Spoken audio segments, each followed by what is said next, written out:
All right, we're live. We're live. We're talking stocks. We're getting stuff going today. All right, we got to make sure the stream looks good, sounds good. See what the market's up to.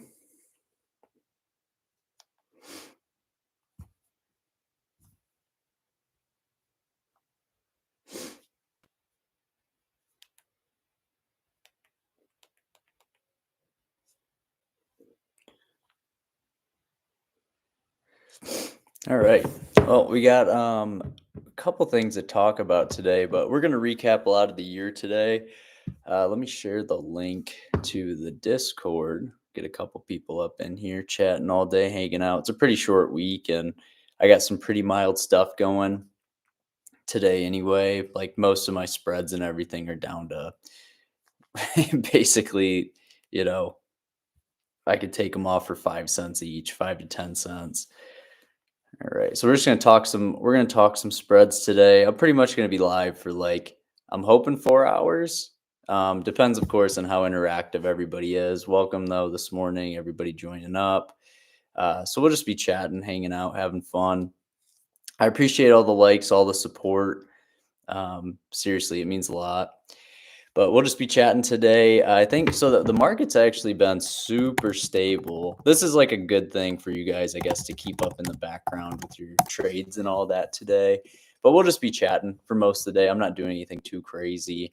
I didn't get OBS set up all the way. And I was like, you know what? I'm just going to go live, hang out with everybody. Yeah, 10 viewers already. This is sweet. Having fun. But I figured we'd just spend some time today chatting about kind of what to expect for next year. I'll pull up SPX stock onto my right. I do appreciate all the likes you guys are leaving too. It means a lot as we hop into today, just chatting, hanging out. Yeah, like I said, probably for 4 hours. Then I got to head to the gym, kind of check out the port a little bit more. I want to fill some trades. I wanted to throw some put credits on right this morning, expiring today, but I decided to wait just in case today was the day we finally pulled down. But I really don't see too much value out there on the 0 DTEs anymore. So I like those 1 to 2 DT swingers as of lately. It's just made the most sense. I think I can see the chat. I don't know. Maybe nobody has chatted yet. I'm trying to figure out how all this works. Again, I haven't streamed back in 2020. I was streaming every day. It was all day, every day, 6 hours a day. I remember, gosh, there's so many days, so many different things that we'd pay attention to, but I didn't even have as good a lighting or anything. We're going live, we're chatting, hanging out, watching the markets. So once I get OBS set up, oh, cool. Thanks, Tony. Yeah, the chat's working. Once I get OBS set up and everything into next week, I do want to spend some time streaming a little bit. I am in a cabin. Yep. What's up, Corey? What's up? Thanks. I appreciate all the comments and chats and everything. See, it makes it more fun for me when you guys chat with me because I'm just hanging out. Because I don't know, the short weeks are always boring. Right? The weeks where the market's it literally is standing still. I'm looking at the SPX and we're 47.84.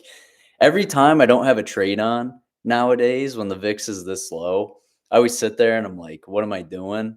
Well, I don't have a trade on because there's so much premium to capture just in the overnight move by itself, right? I find that to be insane where, when the VIX is low and you're trading credit spreads, it's so dangerous too, because you never know when you're going to have the time where the rug pull happens or the day where, right, where, you might be 50 points out of the money to the upside. And then, you forgot that there's a certain event and then you just get steamrolled. So, because we're at that time where the VIX kind of gets pushed up a little bit, but the market doesn't go down. And then the VIX gets crushed and the market will just climb up 40 to 50 points. So, we're also in that time as well. So it's we got to be a little bit mindful of that. I should pull up my Thinkorswim. I know you guys won't be able to see it because I don't know how to figure out OBS. Like I said, I haven't live streamed in 4 years. So I think my OBS was set up for like streaming chess last time.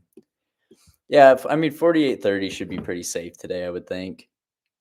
I would be very surprised if it wasn't, just because what's the VIX down, or the VIX? Isn't the EM down to like, I think we're red right now, we're flat. Quite a bit of stocks are actually falling right now. Like Netflix is down. Looks like some of the banks are falling, like the regional ones. Nighthawk asked, "Do we have any major news today?" I'll pull up the economic calendar, but I think didn't we have? I mean, of course, there's nothing, nothing major. Why is this not searching for me?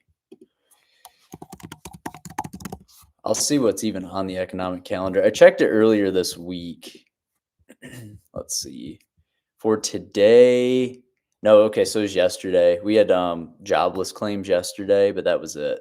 Today, literally the bond market closes early, and at 9:45 there was some Chicago business barometer. So, yeah, nothing on like the very crazy, scale of what's the chaos that can happen in the markets. 'Cause that's super common, right? That's what we see more and more these days is like the chaos, right? Just out of nowhere.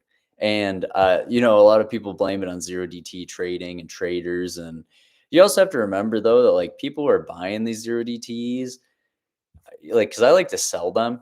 I don't sell them all the time. Like I literally, I don't think I've even sold one zero DT contract all week, right? Like I think that, you know, the purchasing of those is very difficult. And that's why, like, I legit don't even purchase zero DTs as far as like trying to predict which way they're going to go. I haven't purchased an option in a long time. Now, granted, like I sell spreads, so you can be like, oh, Logan, you sell one and buy the one underneath it.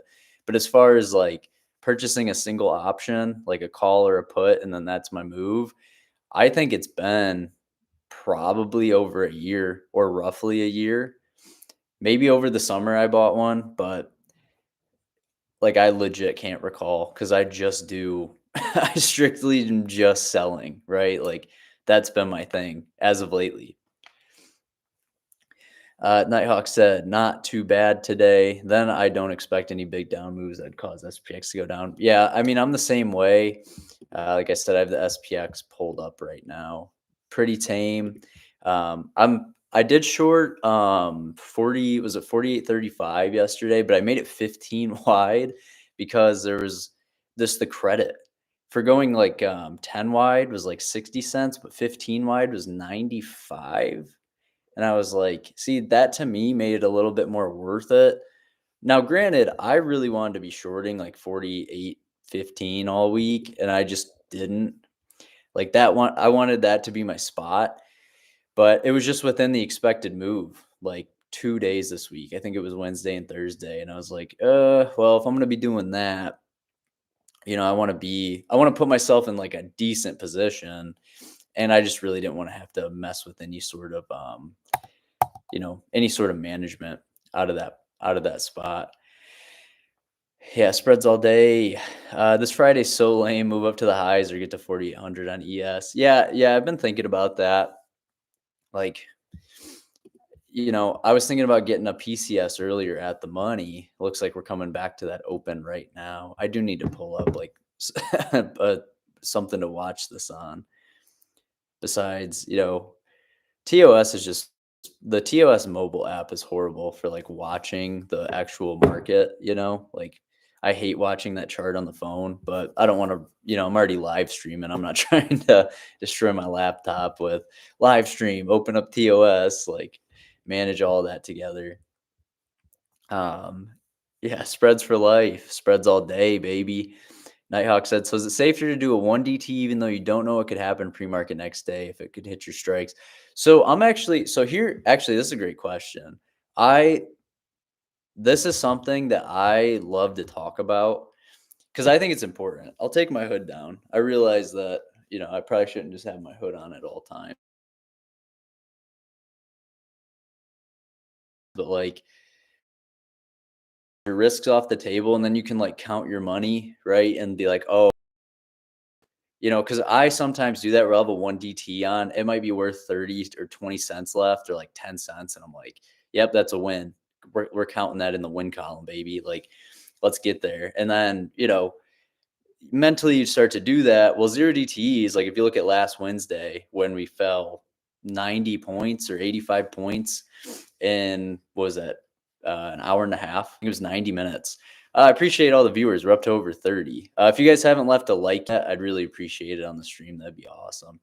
But going back to last Wednesday, I know we had the bond auction, right? And it kind of started some of that selling. Then the algorithms took over, and then we go right to 4,700.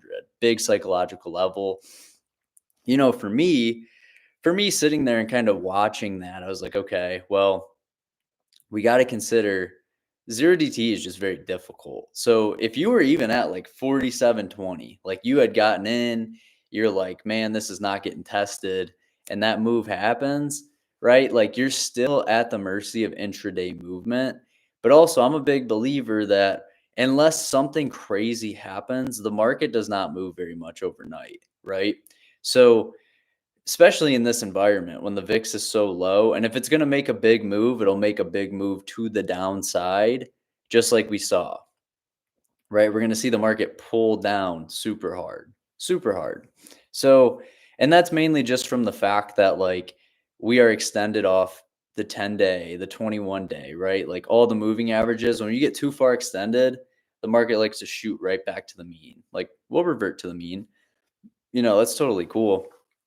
So that, like in my head when I'm trading, I really try to focus on that where it's like I prefer the 1 DTEs because honestly, you get such better credit as of lately. You have extra time, so even if the market goes against you, you have extra time, extra distance to make a decision. You should always be putting on trades that are like a legit, really good setup. Like you shouldn't just be slapping them on and saying, what happened? I was at a 90% chance. What happened? It's like, well, you got to do a little bit more work. You can't just look at a strike and be like, this is statistically probable. Let me put it on because, it's very difficult to do that. I know for me, like I make way more money doing 1 DTEs, right? It's just the zero DTEs are like the fun thing, right? It's like, dude, I could put one on at 10 and by noon I'm out, collected 80%. But it's like if you're going to get the direction right and you do a 1 DTE, you can slap that on, work out for the very next day, right? Like that's what I love to do. You'll see that in my video that comes out. I'm going to drop one this weekend. Where like all week, it would have been Tuesday and I was putting on trades Tuesday morning for Wednesday afternoon, would get like a buck in credit, like a buck 10, a buck 15, and that thing would collect almost all of it by the end of the day with another day to go. So when we opened up the next day, I would do it for the next one, collect all that credit throughout that next day, right? Because if you get the direction right, like we legit went up all day.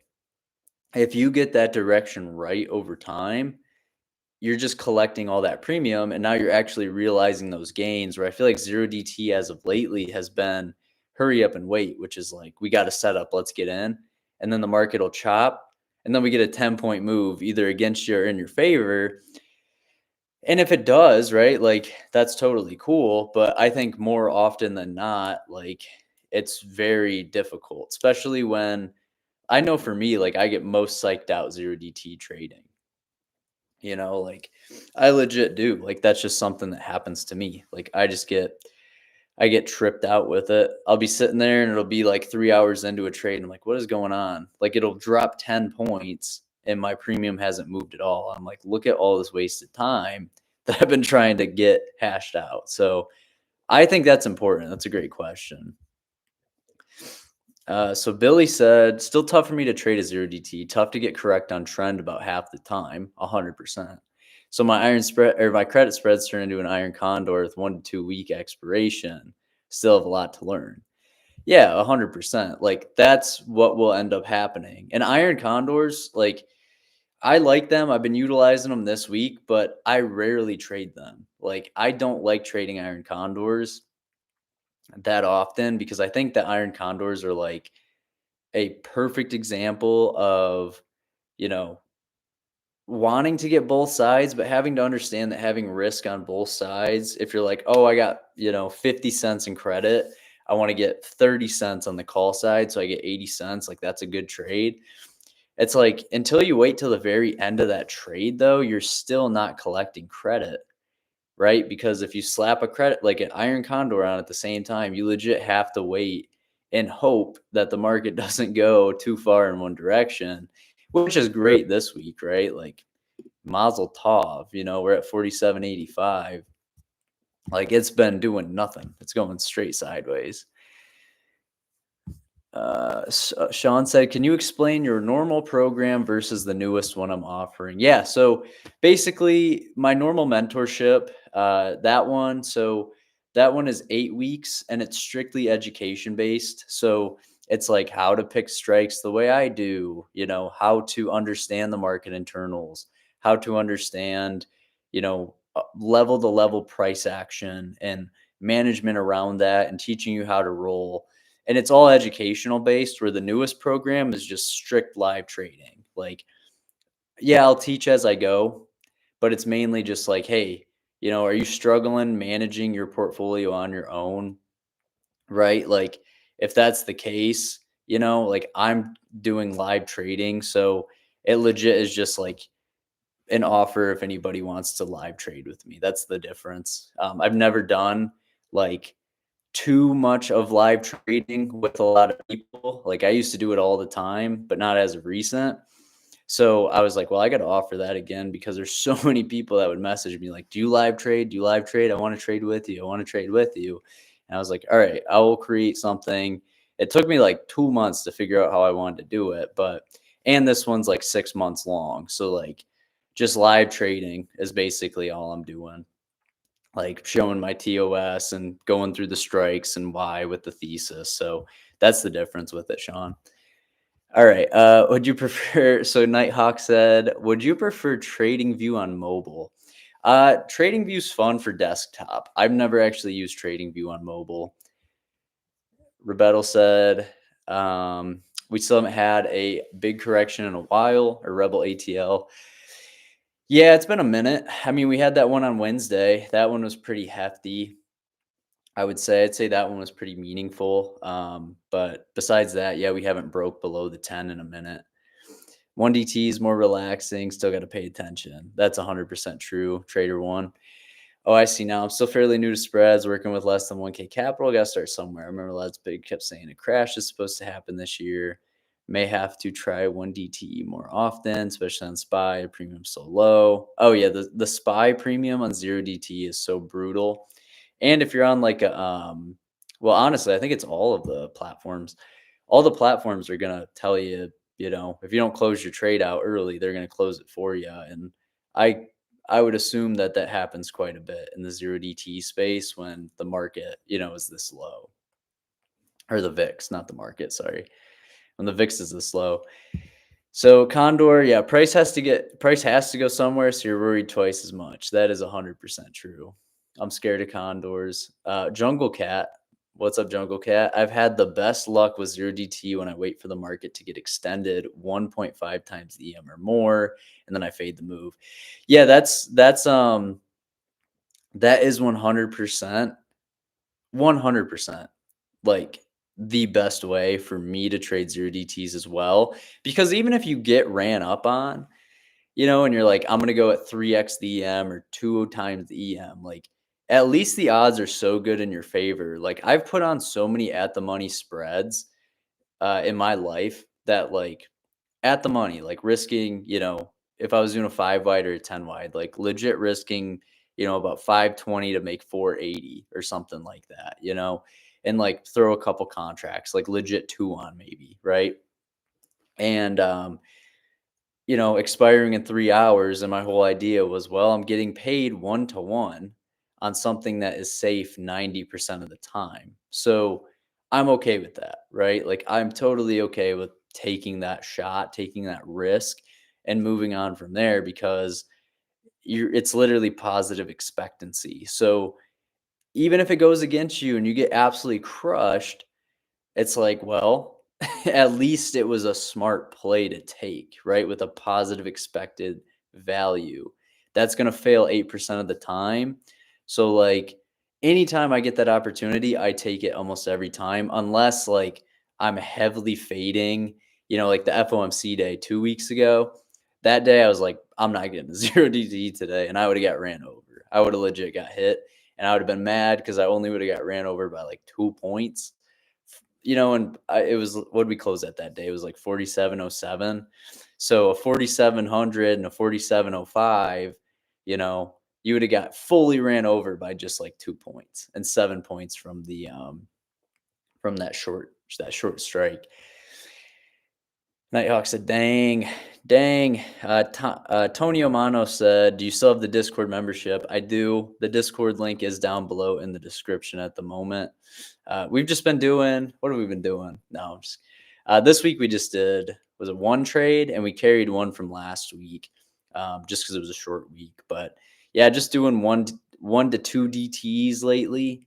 I also like the twos a lot. I think the twos are really fun. But trading's hard, man. Trading's hard.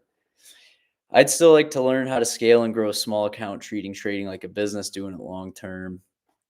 Yeah, I think it's important too, Nighthawk. Like if you have what I always tell a lot of people, and I think it's really important. Like it's great to learn, right? When you have a smaller account, like you're going to learn so much with such little amount of tuition to pay. I've paid my fair share of tuition back in the day, right? Like I've been trading for almost 7 years now at this point, like 6 to 7 years. And, you pay a lot of tuition early on. Like you'll get a trade going. Gosh, dude, I remember so many times where I would just be up like 4 grand on this naked call or something. Well, not naked call, we'll say single call option. And, just not fully understand the Greeks at the time. And I was just like, oh, yeah, I'm just going to let this go. And then waking up the next day and I'm like, why is this down $3,000? What I do wrong? And like not understanding like, oh, it expired today and the market dropped a little bit. So I'm going to lose 50% of that contract value, like it's legit. Like everybody goes through that. At least the real traders who stick around. There's not very many of those, statistically, but it's hard though. See, that's why trading's so hard, because the big argument, right, is number one, I do appreciate all 30 of you guys who are hanging out still. This is awesome. It's fun. Like if you guys haven't left a like on the live stream yet, I'd appreciate that. Yeah, that's pretty much all I got to say about that. But for me early on, like what I tried to focus on, yeah, if you're only 4 months in, that's great. Yeah, paper trading's the way to go. My focus early on was it was never like financially driven. I know that sounds wild, but like I don't know, when a while ago, I really liked picking hard things. Like that was what I like to do, was pick a task that's difficult and I want to master that skill. So like throughout my life, like I've learned to play the guitar, I've learned to skateboard and did that for years, right? Like difficult things to where you have to persevere to get better on it. And that's so important to me, where it's like that should be your main focus when you're early on. At least it was for me, right? Like that, if it'll keep you from getting discouraged, right? Like legit will keep you from getting discouraged if you're just sitting here and spending way more time with the markets and just understanding how they move. And because there's still things like 6 years later that I wake up and I'm like, I never thought of that. Can you explain again? Tony said, can you explain again your trade requirements around VIX? I know you mentioned before that you do this if VIX is above this and do this when it's below this. I know it is not a hard requirement. Oh, yeah. Great question, Tony. So for me, let's see, how do I want to start this? So I don't like to trade credit spreads at all. I don't like to trade credit. Sorry, someone's gonna clip that, and then they're gonna be like, "Look what Logan said. He hates credit spreads." I don't trade them at all when the VIX is above 30. I don't like to trade credit spreads. Now, I will sometimes. Rarely do we see the VIX above 30 though. But for me, right, like we have we have so much volatility and expected moves that are like 60 to 70 to 80 points. And, for me, that's such a big deal. 25, 25 is also another point where I get like very leery of what I'm doing. Like, where I'm like, all right, I got to be patient. I got to be calm. There's so much premium, but I don't want to, step in, right, and say, hey, I'm stepping in here and then get absolutely blown apart. So for me, like I like to focus on what we're doing from you said right, okay. Yeah, I know you mentioned before to the VIX above this. Yeah. So when the VIX is below 20, I try to focus more on those put credit spreads, trying to get the market to 15. If the VIX get to 15, I'm going to start looking for some more call credit spreads. So anytime we get around like those psychological numbers, like 20, 25, 30, 15, 12's one, right? 12, we're literally coming into like the bull market standard. Anytime we get down to 12, I look at, hey, maybe the market's going to pull back here a little bit. So that's just, kind of my viewpoint. Oh, the market's still falling. 47.80. Not bad though. It's literally down what? 2 points. So, oh, Jay Husky, what's up, man? It's been a minute. I really appreciate uh I really do appreciate you taking the time to say hi, dude. It's been a minute. It's been like 5 years, I think, right? Almost 6 now. I'm glad to hear you're still doing good, man. Seriously. Gosh, dude, I haven't. So Jay Huskies, I used to stream with him back on uh, Twitch, and we would just play video games. And that was before the finance stuff. But gosh, dude, I know you were playing a lot of Destiny, and I never got into that. We were always streaming. No, we didn't play COD. What were the games that we were playing back in the day? Did we do COD? Maybe it's like, man, I'm trying to think. What were the games? Jay might remember. I haven't. I mean, I still have my PlayStation. I just don't play it as much as I used to. It's still fun though. Don't get me wrong. Um, Tech said, "Yo, Brody, sub from India. Hey, I appreciate it, man. Making your way all the way to watch from there is awesome. I really do appreciate it. That's so fun, man. Just had a commercial in your live. Yeah, there's something like you when I said it live. Apparently ads play like randomly, so that's just what happens. Rebel ATL. I do Indian markets, Bank Nifty. Danish Tech said. Yeah, that's awesome. I'll have to. I don't really trade any of the other markets, like just the U.S. markets. What was the one? Did I ever mess with?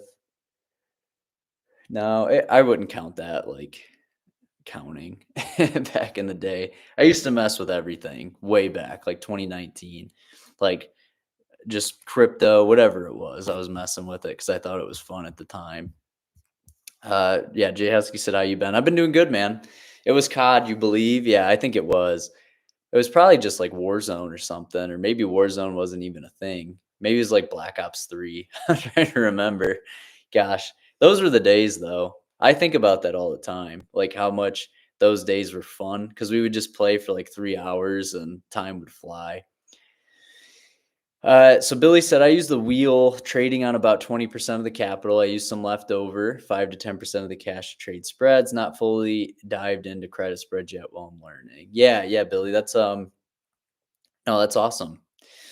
I like the wheel. I think there's something to be said about it. You got to make sure you're doing it on the right stocks.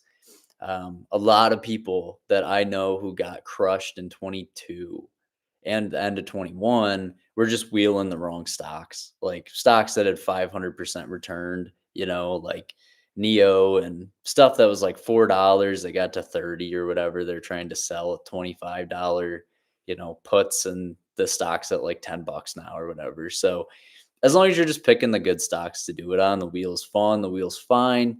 I like it. I think it's a good time. But I know as you get more into credit spreads, you're probably going to go, wow, I should probably just trade credit spreads and wheel a little bit less. But I don't know. It's different for everybody.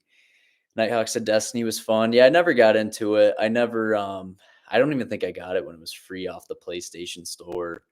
I just I don't know. COD was fun. I like those first person shooters quite a bit. That was always my thing growing up because they were just fun. Like to me, it was just like just so fun. Like capture the flag.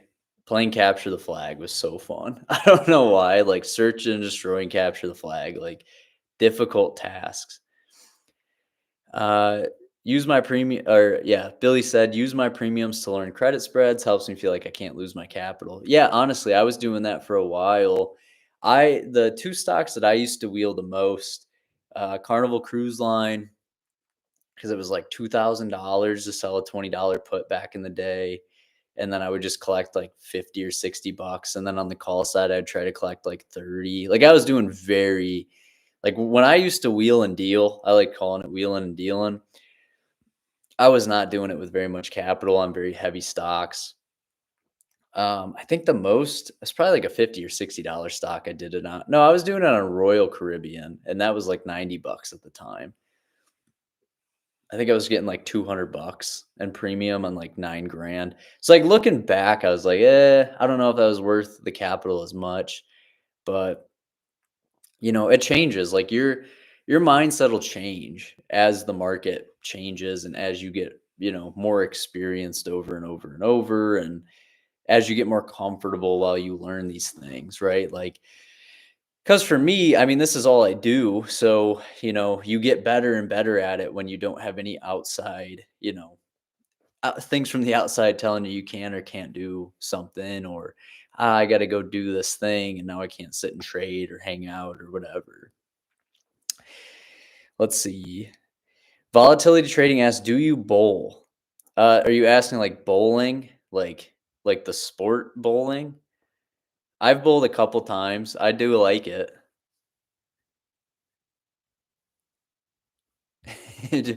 Bowling. Do I bowl? Well, so I have one good bowling story. So I was using a pink ball. So I was one night I went out with my buddies and we're like, let's go bowling. I get a pink ball, and it probably was the lightest ball there too at the same time, but I was like, "I'm gonna play with the pink one," like, just having fun, making fun of it, and, we start bowling, and we play, like, through one game. I was like, "Whatever, I didn't play very well." So, like, "Do you guys wanna play another game?" "Yes." First 4 frames or whatever, I got 4 strikes in a row with the pink ball, like, when I switched to it, and, that's the only time in my life I've gotten, like, a turkey, but then I also got 4 in a row, so I was like, "This is sweet." Like, that's one of my side quests, like, I wanna get a hole in one in golf, but also, like, bowling a turkey was also one of those, and that was a really fun time. Nighthawk said Nuketown is my favorite map. Yeah, that was a great one. That one's quick. Tony said, "Thanks for the VIX answer. Here's another one. Can you explain the at the money strategy? You mentioned that you wanted to enter an at the money PCS yesterday." Yeah. Yeah. So I did mention that. So the at the money strategy, um, you know, for me, so this is where it's a little different. So for me, what we do with the expected move, right, is like super important. You can find your basically like your level of um risk by using the expected move because you're like, okay, I'm going to use the expected move here and I'm going to use it over here and use it over there.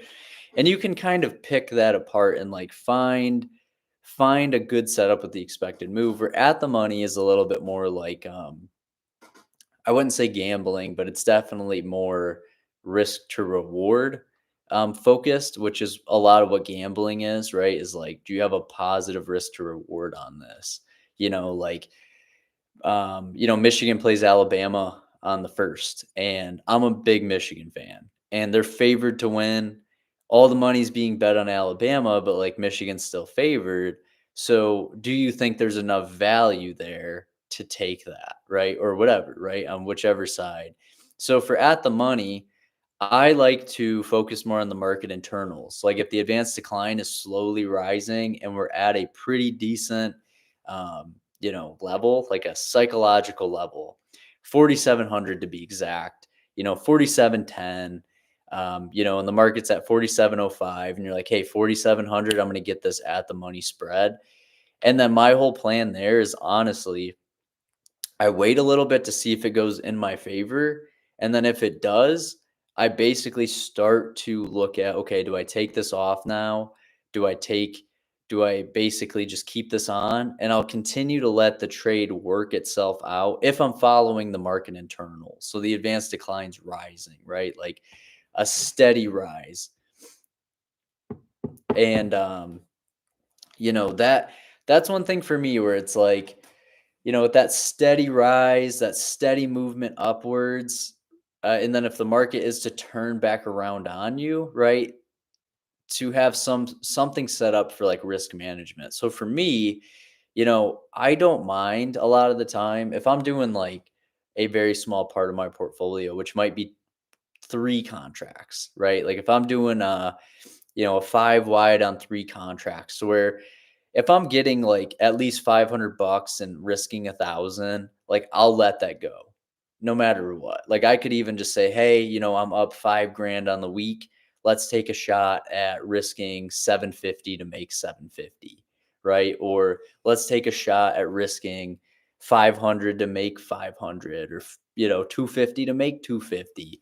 So for me at the money stuff is like if I have a positive expectancy, and then if I do, which is, our expected moves getting tested, or hey, the internals are pointing up, let me take the shot because inherently, right, like a 50-50 shot is 50-50, like so you're going to lose a lot doing that. So you could even make your risk management like, hey, if this gets so bad that, I'm risking 250 to make 250. So the worst I can lose is $250, but I'm going to chop this and keep $80 if it gets that bad, and lose 170.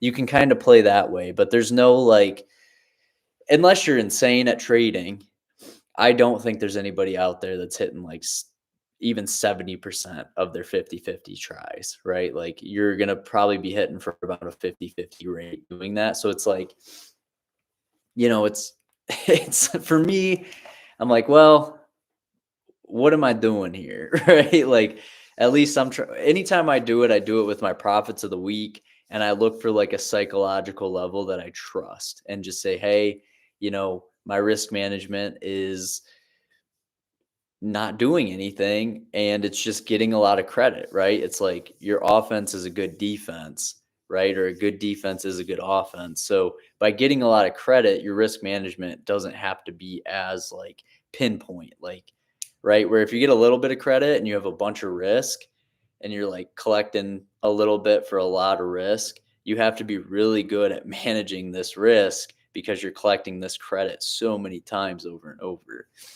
I hope that helps, Tony. Uh, Volatility said, you look like you could be Packy Harahan's brother. Who is that? Maybe I am. Oh, the bowler. All right, I'll take it. Yeah, I mean, I do see that. I see that a little bit. He's definitely taller than me, I think. That's crazy. He's a professional bowler. That's so sweet. Yeah, I'm secretly him. That is funny. Yeah, I do kind of look like him. That's hilarious.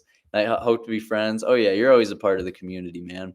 Are you a Red Wings fan? I am. I'm a Wings fan.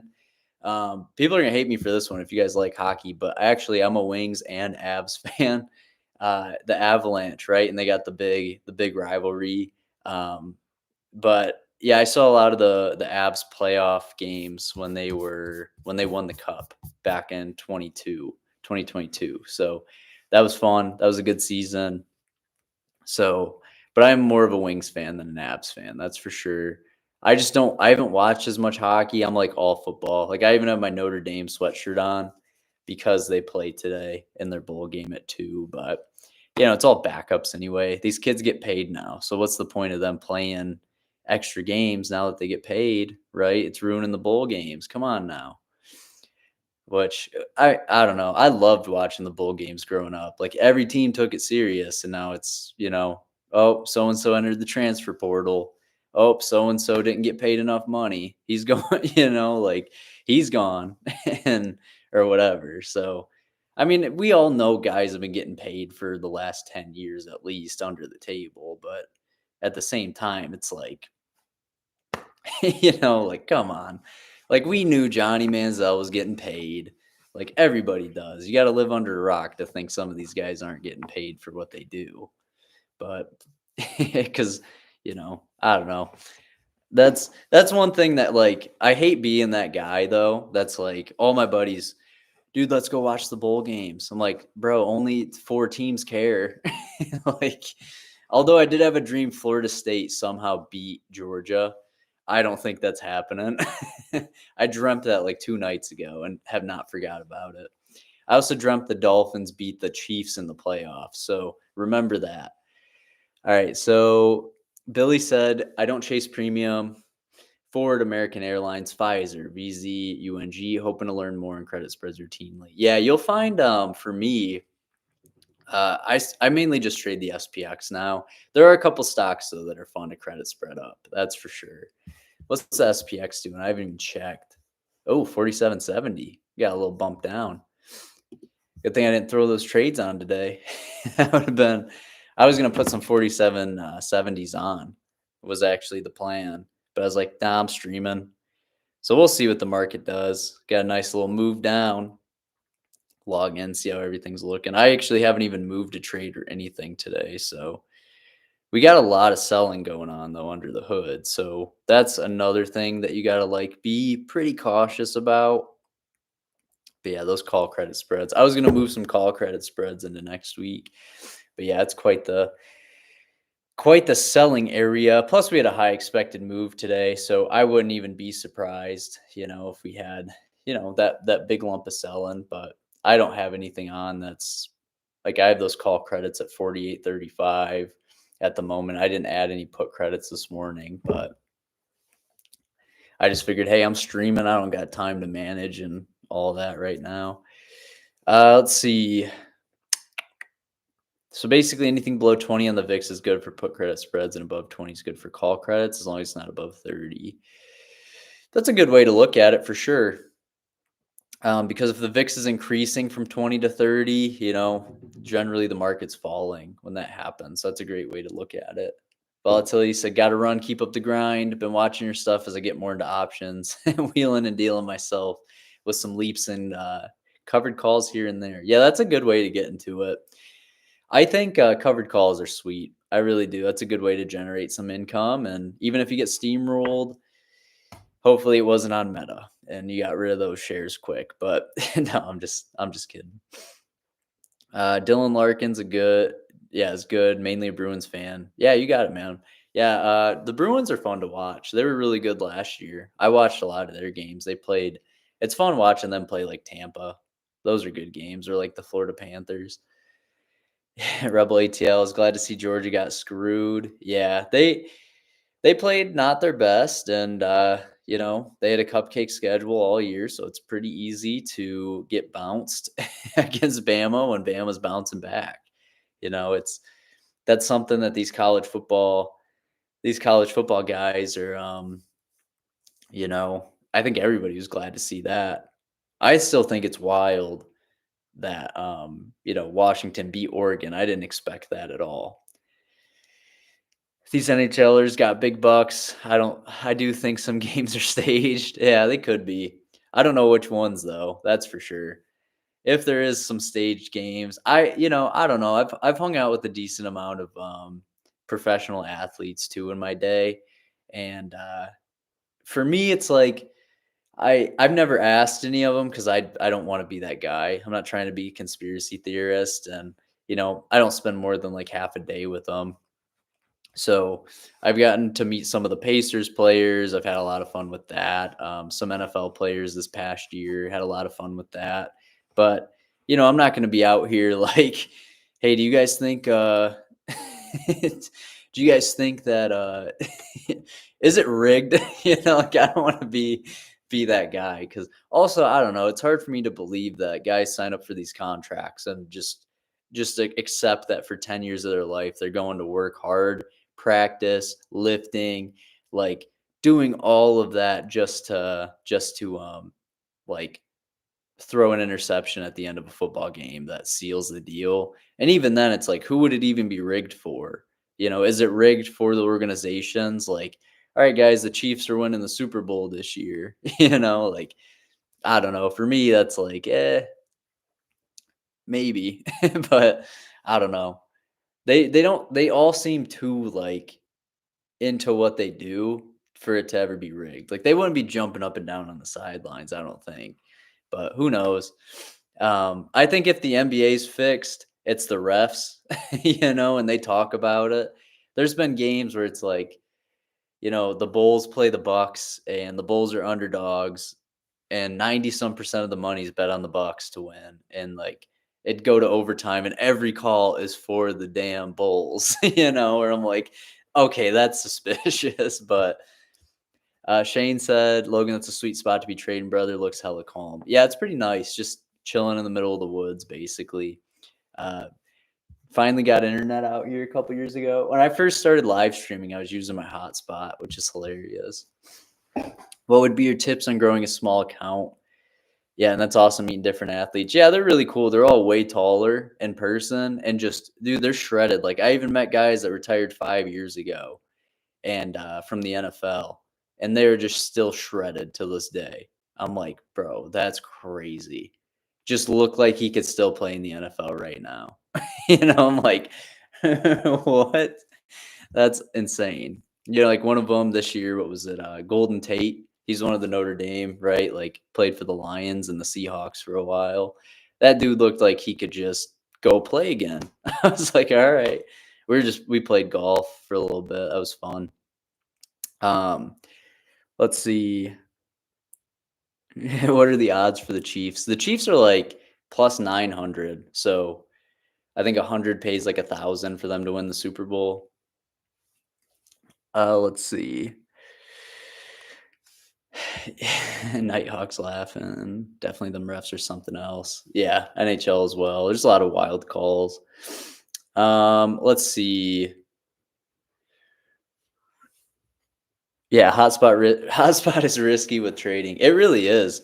It legit like has frustrated me multiple times. Mainly just the only thing that sucks about trading on a hotspot is just it just sucks from like perspective of you're getting worse fills than you should be, but also, you know, generally it only really screws you if like something's gone wrong or like, uh-oh, this is going wrong on me or whatever, right? So that's basically it, you know. So that's basically it. Can you imagine their heights like he never played before? What do you do while trading? Shane asked. Ever pick up 2K or game? So I'm trading most of the time. So generally, I get up at like, it depends. Mainly my sleep schedule used to be like 11 to 8, like 9 hours. Like I really try to sleep 8 to 9 hours. That's like my thing. Last night I didn't go to bed till 11:30 and then woke up at 8:30. So that was still good. Like I wake up in the middle of the night when I do this, but I sleep pretty long and then I wake up. I get all like my protein stuff together. Uh, Try to eat around like 10, basically, and then I'll hit the gym. So I'm usually in the gym like right now, like 11 to 11:30. I manage a little bit of trades in the morning, and then I get back from the gym. I probably spend an hour because I do a lot of cardio, like probably 30 minutes of cardio, 30 minutes of lifting, hit the sauna, hit a cold plunge or cold shower, is generally what I do. And then I get back home, spend time like on the Discord, of course, for a while, and then just kind of look at like, hey, what am I going to do for the next time? And then pick up, I listen to like audiobooks throughout the day. So I think I'm like 40 hours in this month on audiobooks. So about an hour a day, do some audio work. Um, Gaming during the market hours, not too often, really. I maybe in the summertime, like That's it, but besides that, like, I try to be outside, I try to stay active and sit in the sun for a while. But yeah, and if I'm like trading, like intraday day trading all day, those are the days where I'm just like glad to step away from the computer, because I've been sitting in front of it. So most of what I do while I trade is like legit hit the gym, go to the grocery store. Like I try to go to like Whole Foods or something and pick up like vegetables and stuff to make. Like that's become a ritual for me.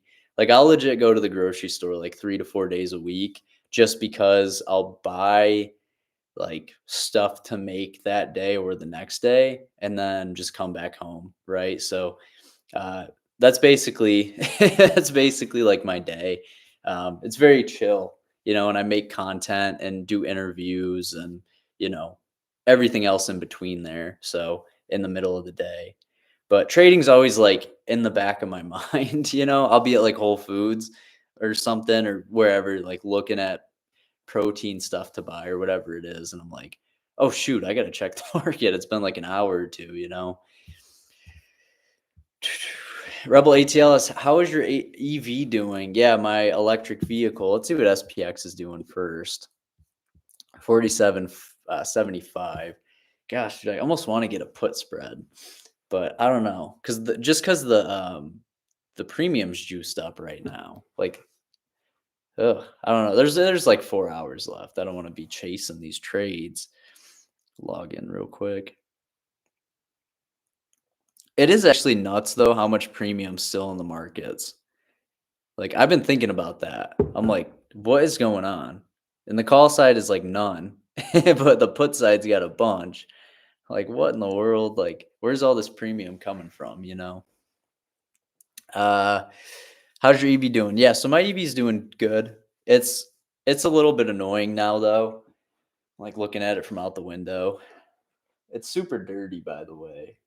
I'd pick it up. Let's see. You guys can't see. There we go. There's the EV. It's all dirty. That's part of living on a dirt road. But it's I don't know.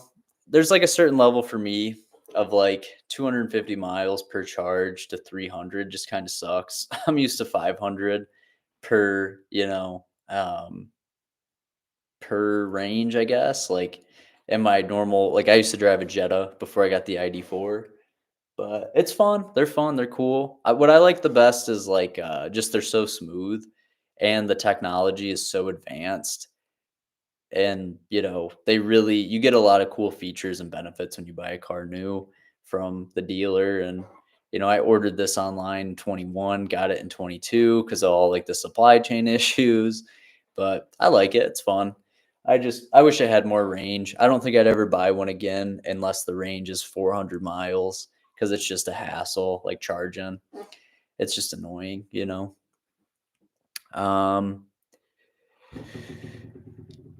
Do I like Kroger's? Yeah, Kroger's fine. I don't shop there, but I don't know, in like Colorado, what's a Safeway I'll go to, but I usually just do Sam's Club and yeah, I usually do Sam's Club and Whole Foods are the two places I shop most of the time.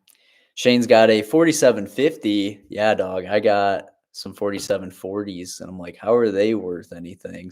You know? Um, yeah, so juiced up premium. I read that trader, and then I'll get to the Cybertruck question. How can you tell there's more premium on the put side, juiced premium? I'm just looking at the expected move.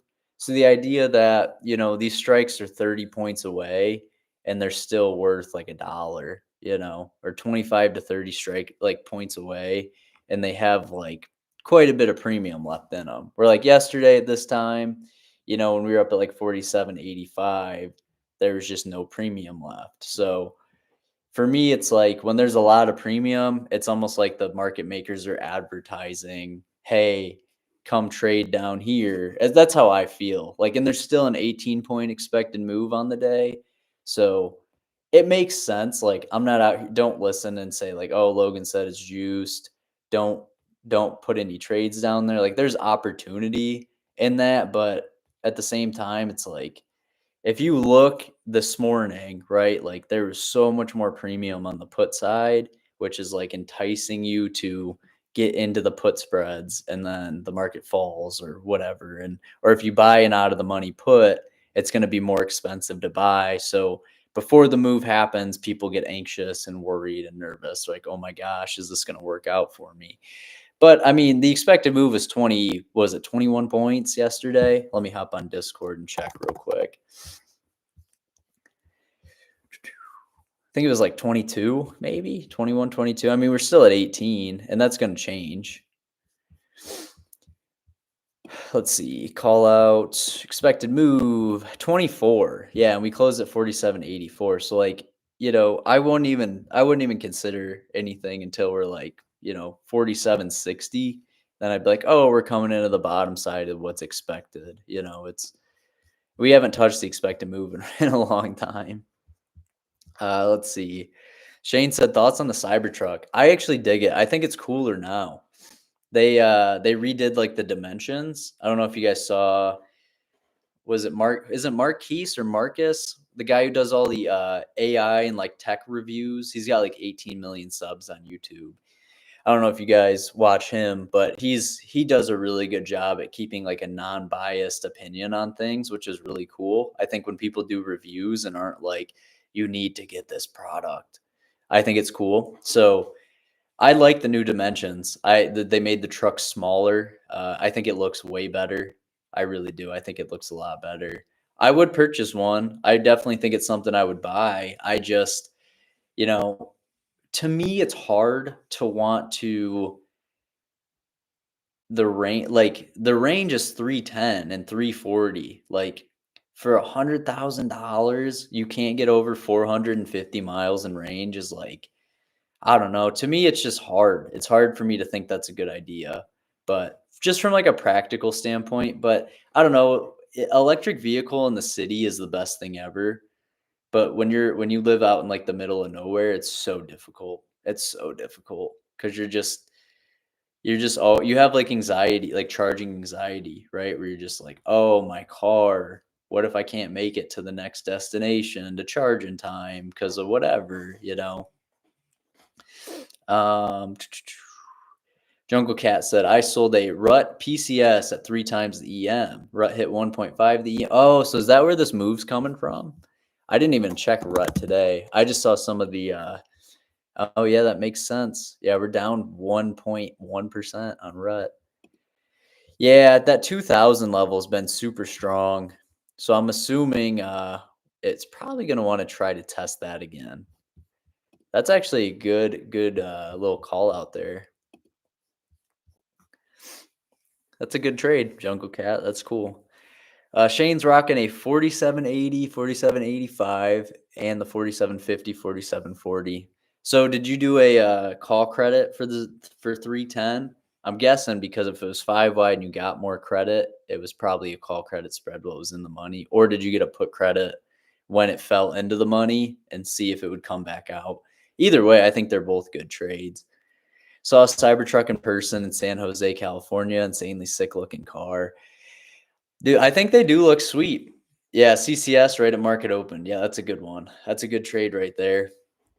It's fun too, right? Like risking less to make more. Like, yeah, it's not going to work out as much, but it's a lot of fun. It's a lot of fun. I like those setups a lot. I think they're a lot of fun. You guys got me looking up the Cybertruck again. I looked it up like a week ago because I was like, well, yeah, oh yeah, because they're doing those crashes, right? Like they're trying to see what the car does when it gets in a car crash, which is pretty important, right? Like they're just testing it. It's not like people are getting crashes. They're just testing the crash to see if it's safe, what kind of damage would happen to the person. But yeah, I don't know, man. That's the hardest part for me. I think the funniest part too about Tesla's website is like you just look at how expensive everything is and you just go to their shop and you go to the apparel part and you're like, "Oh, a t-shirt's only $40. I'll just get a t-shirt or whatever." You know. No, it's funny, the t-shirts. I didn't even realize they had this many of them. been a minute, man. This is crazy. You guys got me looking at the dang Cybertruck right now with the camper thing on it. That's wild. You can put a 10 up on the back. Yeah, the market's falling a little bit more. 47.67. Oh yeah, it's like a base camp thing for the Cybertruck, tailgate ramp. This is wild.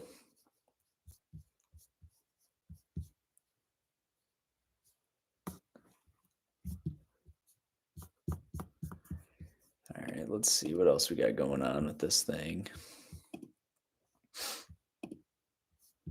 I'm gonna look at the prices again. Yeah, you like the big premiums, good risk to reward, and it's great if you have a high win rate. Oh, 100%. Yeah, you'll do really well trading that way. Like I said, even for me, like I was looking at the 47.60s this morning and I didn't scoop them. I was also looking at the call side too because I was like, gosh, dude, that 4800's looking good. Like that 4810, 4815 has been such a good spot. And, even right now, it's like the market's still moving down. It's hard for me to think that, hey, because everything has been kind of falling in anyway most this morning. Like when we opened up, I was like, okay, yeah, the expected move's 24 points. We're probably going to go towards one of the sides. We may test it, may not. It's hard to tell, but quite a bit of selling going on today as far as what we're used to. But a lot of window shopping, a lot of people just, getting rid of old positions before year end anyway. This is pretty common on the last day of the year. It just usually doesn't get too crazy, but it's pretty common to see a move within like 0.5%. But I mean, we'll see. There's really nothing too crazy going on though. Banks are down quite a bit, but would you say coins getting destroyed? Gosh, good old Coinbase. Yeah, down 8%. Well, it's been up like, oh wow, Coinbase is going nuts lately. It's up, yeah, 125% in the last couple of days or weeks. So makes sense. Makes sense. Nighthawk. I'd love the Model X Plaid. Yeah, the Model X Plaid's sweet. I really do like the Model X's are cool. Yeah, the Cyber Beast is what it's called, which is the like the top dog Cybertruck is 96,000. The all-wheel drive 340 range, like the best bang for your buck is 70 grand. It's just a lot for a car, like in my opinion. I think that's just hefty. That's just a lot, you know. For it's cool though, don't get me wrong. Like it's a truck. Trucks are expensive. They just are. That's just the world we live in. Ben, what's up, Ben? Ben said go blue. What up, dog? Yeah, I'm pumped. We were talking about the Michigan game a little bit ago, like what we think's gonna happen. And I think they're gonna win. They're favored to win. Alabama's been a little bit shakier. They did beat Georgia though, which is impressive from like just any standpoint, really. Looks like we're coming into the expected move at the moment, right? The bottom end. Aren't we like 20 points down? Yeah. Or 23. 47.60. Yeah, we're slicing right down. All that premium was down there too. So, I would assume if we're going to bounce, we'd probably do it right around here, just from what I'm looking. Yeah, Shane said the same thing. I think this is the low of the day. It makes the most sense. I mean, it's the expected move low. We respect that. It's like 67% of the time. It's been 64 lately, but when you add last year where 2022 was just blowing out expected moves like it was nothing, it's hard to, really say like, hey, this is going to happen or this is going to happen here, or that's going to happen there. So I agree though. I think this would be the time I would take a shot at like an at the money spread. I'm just going to chill though, honestly, for the rest of the day. I had those call credits. I got some of those put credits way down at 47.40 hanging out. So pretty far away. Those might need managed later though if we go 2x the EM. But I don't know. We'll see what this bounce looks like. That was quite a hefty last couple points too. We still organize a get together in Vegas this year? Yeah, I'm thinking about it. I gotta just get all the logistics lined up too, and I want to make sure it like works for everybody if we do get everybody together. Jungle Cat said Tuesday may be volatile. Last New Year's, the first trading day gapped up 1% and then dumped 2% from there. I do remember that. January was nuts last year. January was like a next level of insanity. I remember that the most of just every time I put on a trade, I felt like I was on the wrong side last year in January. Just every time. Like, let me look up SPX stock January 23. I can't believe we're going into 2024. Yeah, January was just that crazy bull run. We went from 3,800 to 4,000, like 4,100, but we had the massive like 150 point dip in the middle of the month. That just was so confusing because we're like the VIX is what is going on?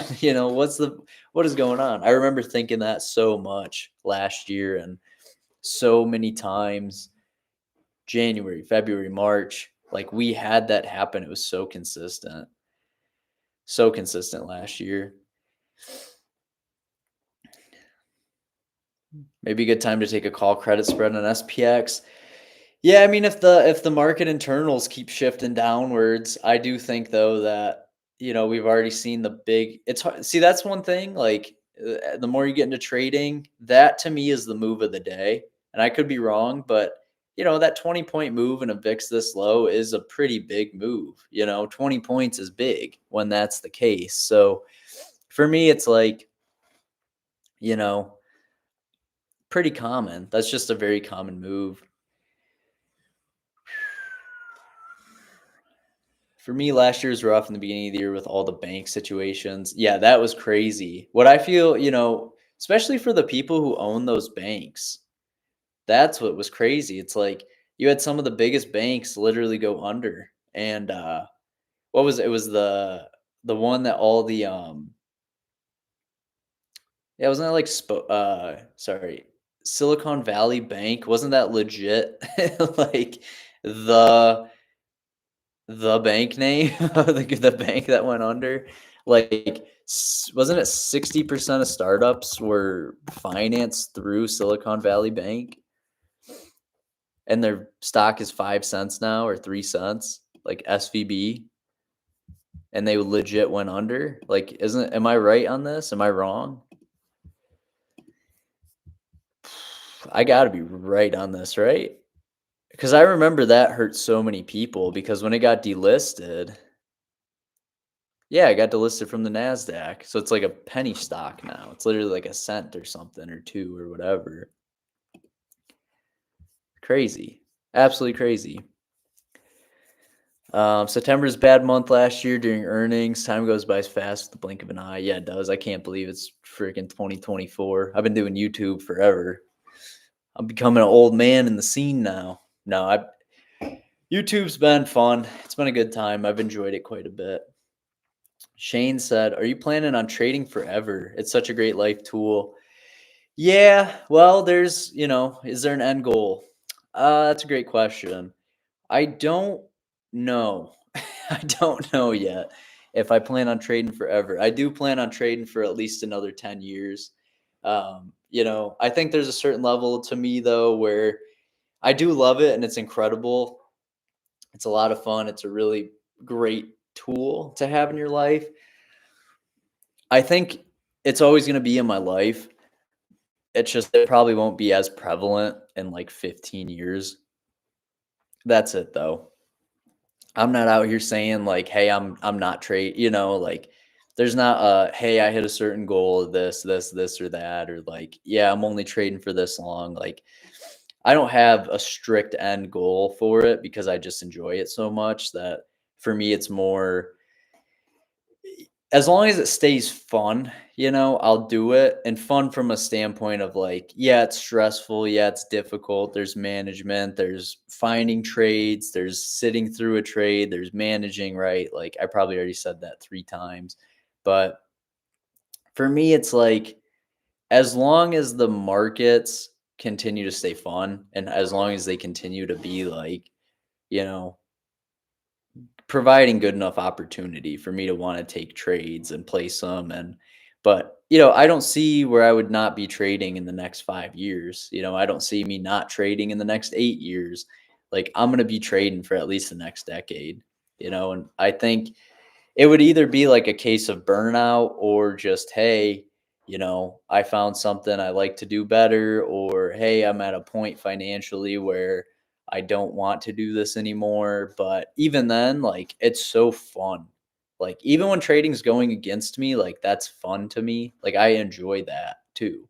Cause I'm like, oh, cool. Like, I get to focus on honing my skills more and my timing and spending more time and management and understanding how it moves. And but yeah, there's no like end goal for me yet. But that can change, right? Like, I think that's the cool part. I think I'm just really into learning at this point in my age of my life, and waking up every day and saying, you know what, like, I'm gonna spend today learning. I'm gonna spend today, reading and just getting a good understanding of the world, because I think there's so much to learn. Like, people quit learning when they get out of college and high school, and if they even go to college, like, bro, you gotta start. I think about it like this, like, people pay an arm and a leg to go to college, right? Like, in high school or public school, you paid with your time and your life to go to college. But, like, dude, when you're an adult, you don't like, there's nobody telling you have to learn, but I think you always should. And I know for me, like, I'm always mentally happier and healthier and feel better when I'm learning. So, like, whether it's about food, diet, sleep, just understanding, like, anything, dude. It could be history. Like, I'm not the biggest fan of learning about history. I know some people are. For me, it's more just like, you know, I like listening to Jordan Peterson. I like reading books. I like listening to podcasts, like, I think that's super important, and we need more of that in our adulthood, like, dude, listen to JRE. Listen to something that pushes you. Listen to, watch educational YouTube. Like, that's always been my goal, because it's crazy. Like, ignorance isn't bad. I know people are like, oh, like, it's bad to call somebody ignorant. Like, oh, they're just ignorant. But all does that mean is that you don't know, right? Like, hey, if you're ignorant, you just don't know. That's fine.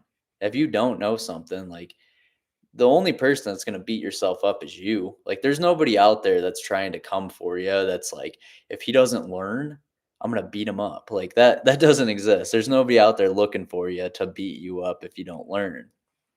But everybody in their best interests, I think, should. And, like, I think learning about food and, hey, like, bro, you should eat vegetables. Like, you should make smoothies and throw some spinach in there. Like, stuff, vegetables don't have very good, like, level, like a caloric value, right? Like, there's literally no calories in most vegetables, right? Like, that's just in the world we live in. But the more vegetables you eat, the less processed food you eat and the less sugar you get. And, all of that combined is good for you. So, just kind of mixing that in and, like, understanding what diet works for you and your sleep schedule. And, like, that's to me is the biggest thing, like, learning, man. Like, if you guys ask me, like, if the next 6 months I had to do anything, I'd be like, bro, I'm trying to learn.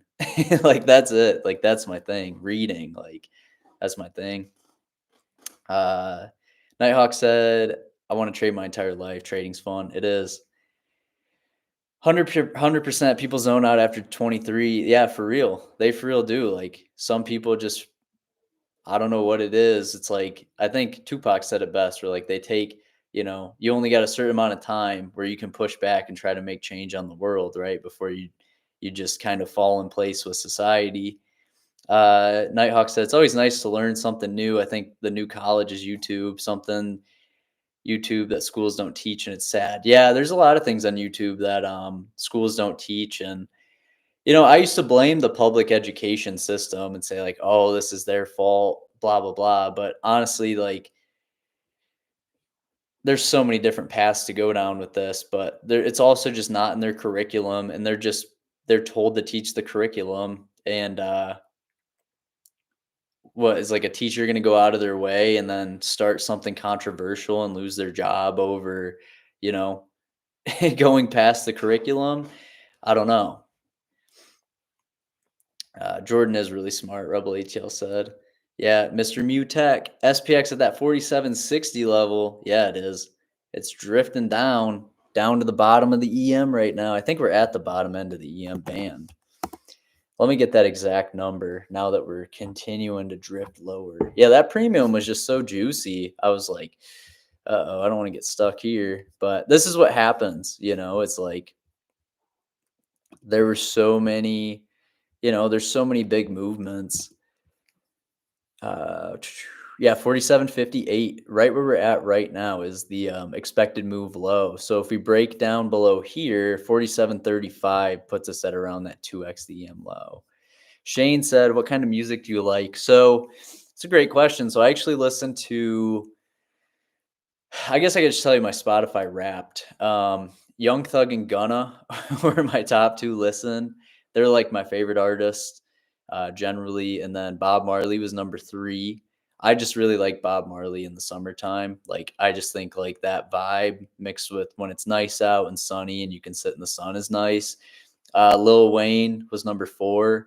So like I like a lot of rap. And then I do listen to a lot of rock as well. Like I'm a fan of like Alice in Chains and Rage Against the Machine. I like them a lot. I think they're really good. So pretty much like, you know, that's it. Like I just like that chill vibe music, like just very chill, very, very chill. Uh State of Oregon got rid of graduation requirements. Yeah, that's wild. I don't do enough research these days. I don't watch the news enough to keep up with what every state's doing. I wish I had something like someone that could do that for me because it's so much time. 'Cause there's so many clickbait articles and all that out there. Shane asked, "Do I listen to MF Doom?" I used to in high school. I used to a long time ago. MF Doom was a lot of fun. He was good.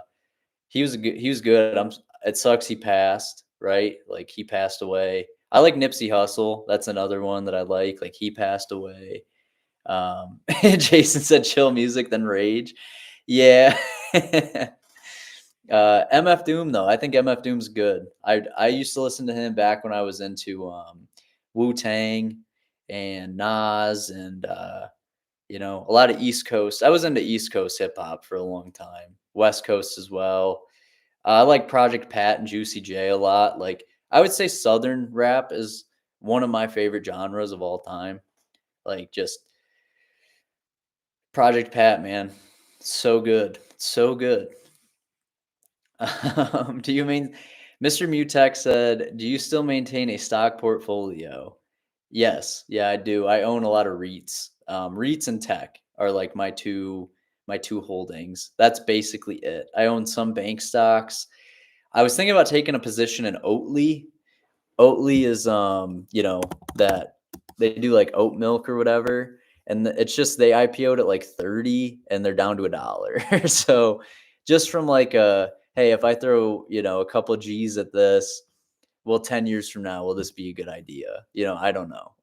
But just from like a legit, hey, something went down 96% of its value, and it's a legit like I know they're doing a lot of infrastructure changes, but at the same time, like if the whole world starts to switch to different health, like I'm not saying it's going to happen, but they're popular. I just wish they didn't put as much sugar in their stuff. Like that's just my opinion. Um yeah, Jason, that's funny, man. Chill music then rage. Yeah, rage. Gosh, what was the song I was listening to the other day? It's off it's not like one of their mainstream ones. Well, it is mainstream, but it's not like, Bulls on Parade or anything.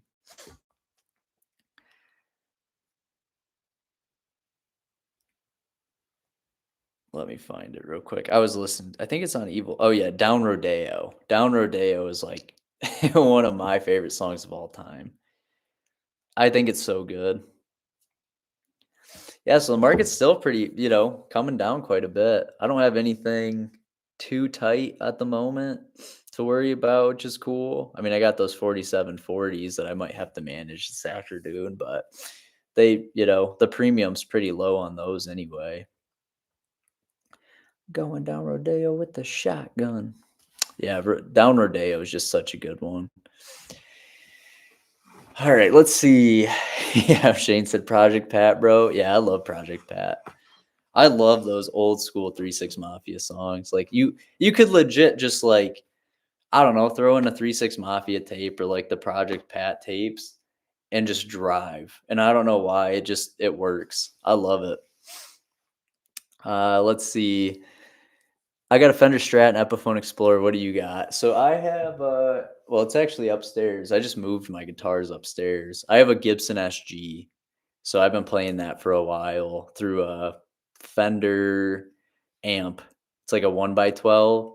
So like for me, I don't know, that's good for me. I have a Taylor.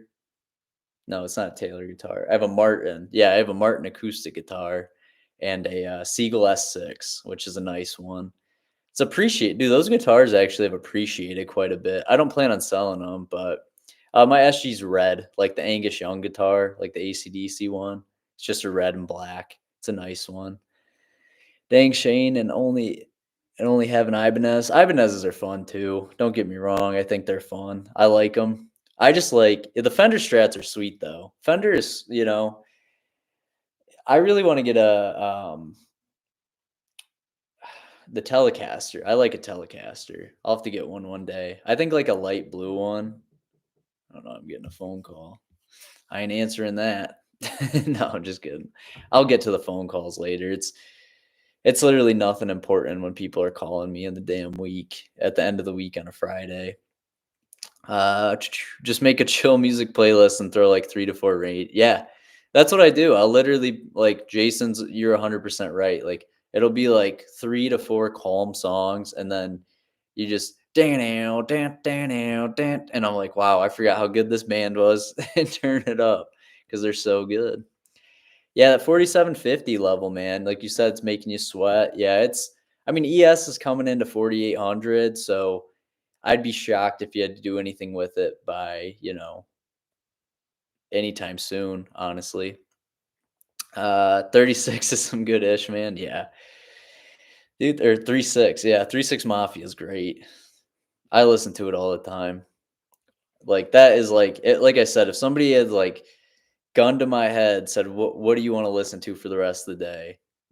Like and you're not getting bored of it. It'd be that like Houston, that Southern Houston hip hop, just that, just give me all that DJ Screw. Like, I know some of these guys are Memphis based too, like Memphis, Tennessee, but that's still South to me. So there's just such good music down there. Yeah, Tellys are awesome. The Scorpions band.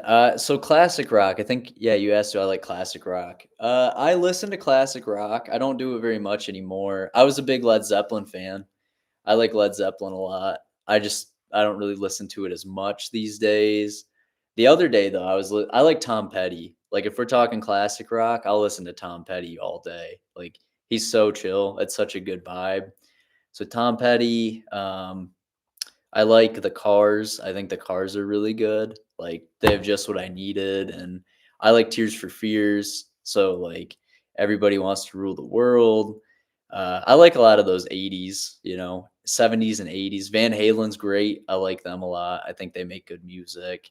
You know, I saw Alice in Chains, which was fun, but um, of course, Lane passed away back in 2001. So it was with Duval, right? Like the new singer.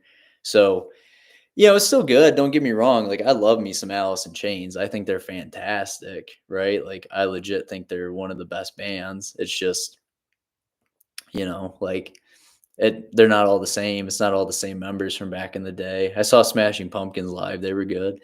Sublime, since we're on the chill tip. Gosh, what did they? I know 2 songs. They have Summertime, now. And then what's the other one that they're popular for? Oh man. Yeah, Sublime, like I'll listen to him in a mix, but that's pretty much it. I don't go out of my way. Although I do like reggae. I think reggae is great. I don't listen to like the reggae was that like reggae rock? Like I like Bob Marley and all the stuff around that. Uh I saw Kiss recently on their last tour. Oh, that had to have been fun. That had to have been fun. Detroit Rock City, that'd probably be fun. Um Listen to that song. That's like one of my favorite Kiss songs. I don't listen to them very much, but back in the day I used to listen to a lot of classic rock. Just I don't know, when you play the guitar. Oh yeah, Muse was great. I saw Muse back in 2017.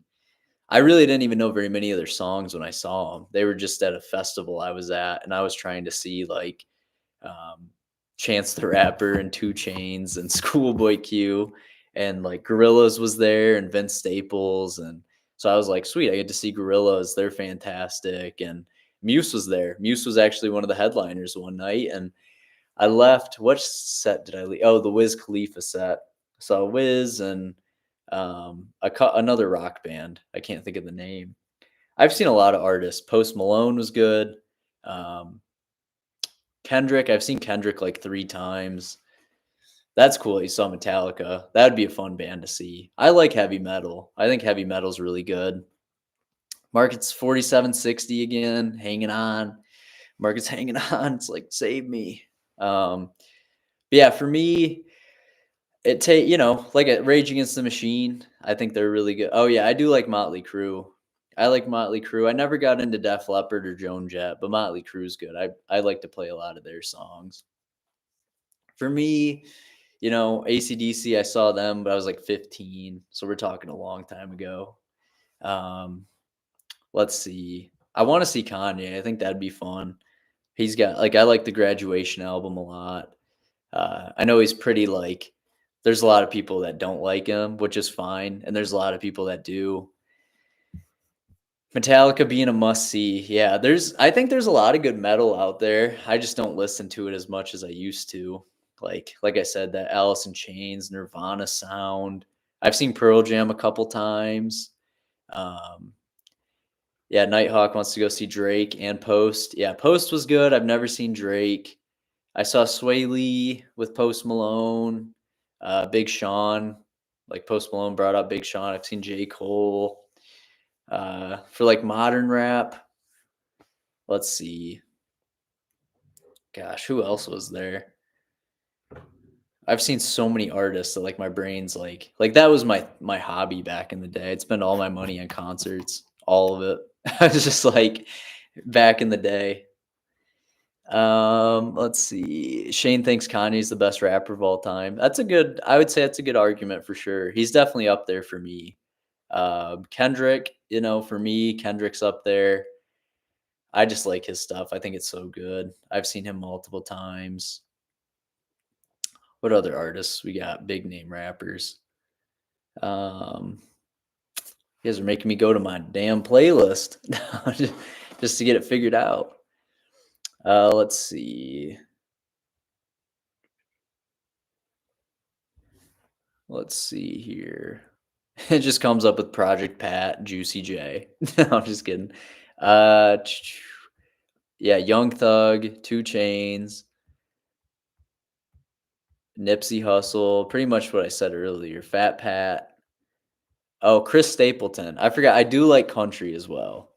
I do like country music. If you guys are into Chris Stapleton, I think that's great. I think he is like the top of the top for country music. His voice is crazy. Um, I don't listen to a lot of other country though. Like the party country was never my thing, but I do think there's a lot of good. Yeah, Luke Combs is good. Like I think he's good. There's like what's the there I don't know, just some of the groups like Florida Georgia Line and all that aren't my favorite, but let's see. Shane asked if I'm a big movie guy. Um Yeah, I like movies. I'm more like I don't know. I haven't been watching very much TV lately. Like personally, I don't know. I haven't been watching TV, but I definitely like movies more than anything. Like I go back and rewatch the Star Wars and Lord of the Rings and like Harry Potter movies. Like that's what I like to do. I don't really like the Harry Potter movies aren't like the ones I prioritize, but I do like watching like a lot of the Star Wars ones. And then, I literally go to I go to like the top 100 movies of all time and just pick one and I'll just watch it just cuz I feel like, hey, if there's so many people that think this movie is really good, then all right, I'm going to watch that. But yeah, I would say, like there's a lot of good movies, like all the classics, I like Pulp Fiction and a lot of the old ones, like Breakfast Club's a classic, just anything that is legit like a classic film. Ferris Bueller's Day Off, right? Like I like the classics. I like 8 Mile. 50 Cent's got that movie. Was it Get Rich or Die Trying? Like I think there's a lot of good movies out there. There's one, if you guys haven't seen, if you guys are into like oh yeah, Citizen Kane was one of the old ones. Like I even forced myself to watch those. Shawshank, I think Shawshank's like top 3. Shawshank Redemption. Um what else do we have out there? Like movies that make you think like that are forever my favorite. I did get into the Saw movies around Halloween. I watched like 4 Saw movies in a row. The Count of Monte Cristo. Yep. Yeah, that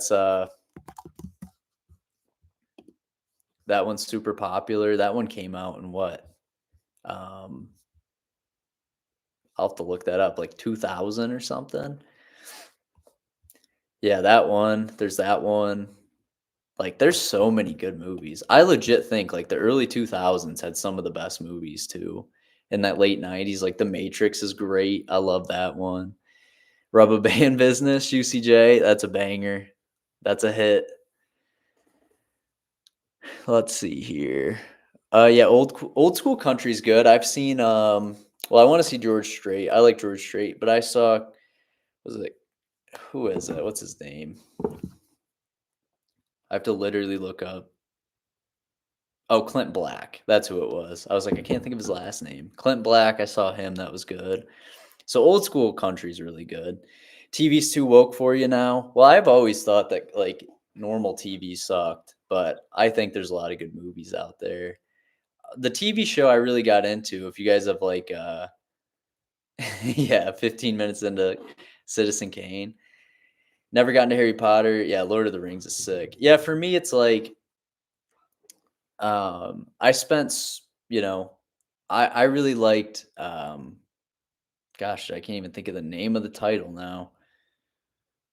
It's legit like one word, I'm pretty sure. Yeah, Ozark. Ozark. Gosh, man, you guys are taking me back. Ozark was legit my favorite show for a year and a half. Like, I think Ozark is the best TV show that I've seen in recent years. Like, if you guys need something to watch, I think that's so good. Yeah, yeah, Nighthawks watched it 4 times. Yeah, Shane, I've watched Breaking Bad. I've watched 80% of the way through. I just never got around to the last season of Breaking Bad. I need to do that. I've been watching it for like 10 years now. Like it's still so good though. I just never get to it. I don't know why, but I know I really need to finish it. There's a lot of good shows out there. See what the market's doing.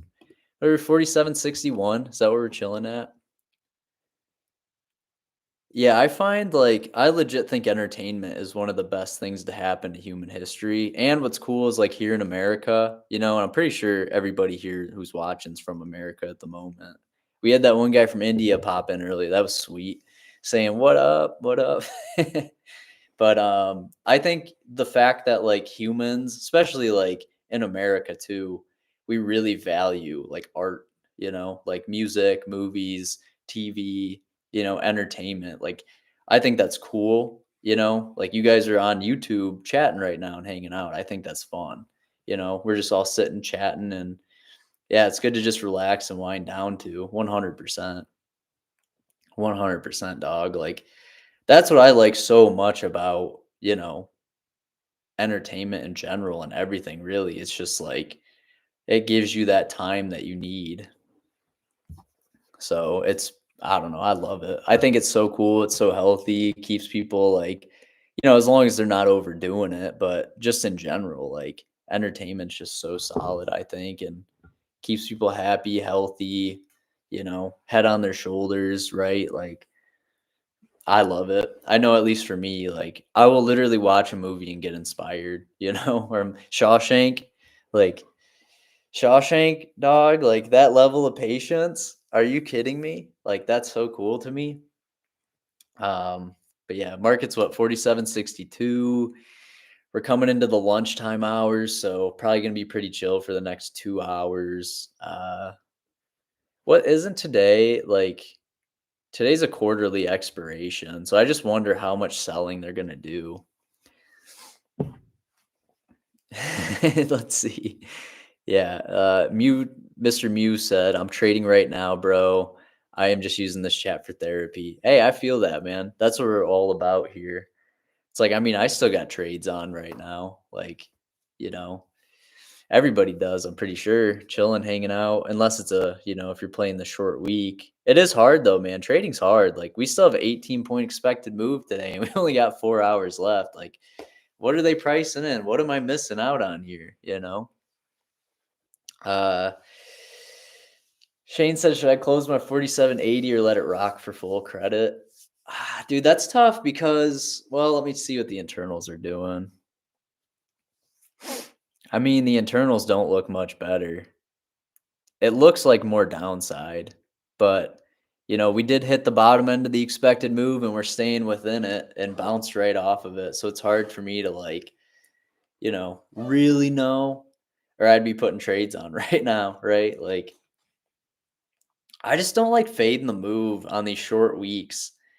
You know what I mean? Like where it's red like this, I hate grabbing like 'cause I was like, man, I could get a 47.60 right now and just do an at the money play and hang out with it. But also like, I don't know, I'm not trying to. I'm not trying to. Jason said he's just chilling, no trades, man. That's a good day. Just hanging out, kicking it. Yeah, that's the fun part, right? Of like short weeks and especially with that being a Friday. Like Fridays just kind of suck. They're the worst. But at the same time, opportunity. But yeah, it's a short week. Like I can't believe we still have a 20-point expected move, basically. Yeah, Nighthawks enjoying the live. Yeah, I'll plan on going live. I'm gonna do hopefully next week I can. I want to go live at least once. Like I want to do more live streaming. It's so fun for me. I love doing it. It's awesome. Like it's good. It's just fun. It's something I enjoy doing and I just don't spend enough time going live like I should have and need to and want to and I don't know. I just need to. It's just one of those things like that's always in the back of my head that's like you know what I mean? Where I'm like, I could go live today, but then it's like I gotta sit and talk and miss gym time and, sit and talk while I have a trade on. And, it's always hard, right? Like I gotta make decisions now, blah, blah, blah. So, you know, it's fun though. Like I said, I plan on being live till at least one. So we got about another hour to go at the minimum, you know. Shane said sometimes the best trade's no trade. That is true. That is true. Plus, like, I've had such a good week already. I'm just trying to chill. The CCSs are I almost rolled some call credits into Tuesday, and I wish I did now because they're not worth anything. They were worth like 10 or 15 cents this morning. I clicked roll on those 48.35s, and it's like I could have got a buck credit and now they're down to 15 cents. And I'm like, bro, what am I doing? you know, I had 3 contracts. Like, I'm not out here swinging for the fences today, but it's one of those like that'd have been a nice 300, just pick it up really quick. Trading's hard though, man. It's difficult. It legit is so hard. If you guys haven't left a like on the stream yet, I'd appreciate it. We just got to keep that up if you're cool with that. If you guys haven't done it yet, if you're hanging out, having a good time. But yeah, dude, I want to do more live streams. I for real do. I just want to pick days that aren't chaotic. I don't want to pick days that are, hey, FOMC's going on and we're just sitting waiting. And I could live stream stuff like that. Like Trading Fraternity does a good job at it. He's very consistent. Where like I just don't have that in my head of like spending my whole day in front of the computer like he does. Like, but he's good at it, man. Like for real. It's so cool.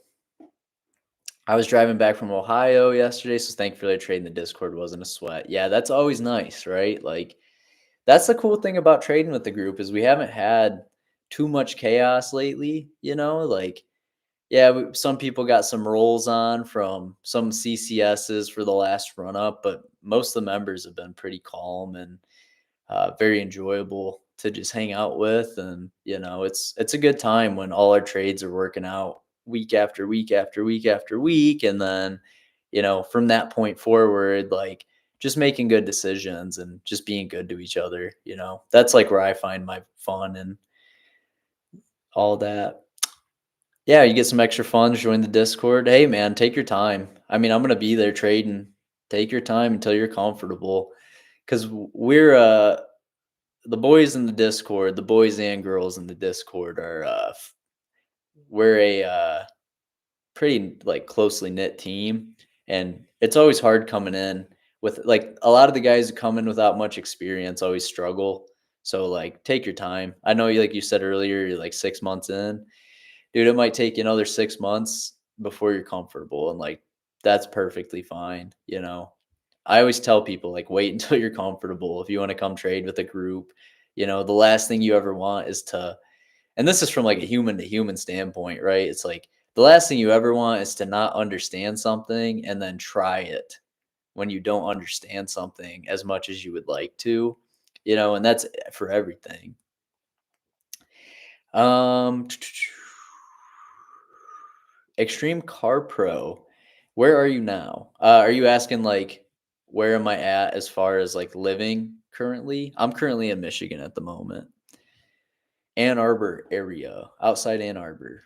So, yeah, just in the middle of the woods.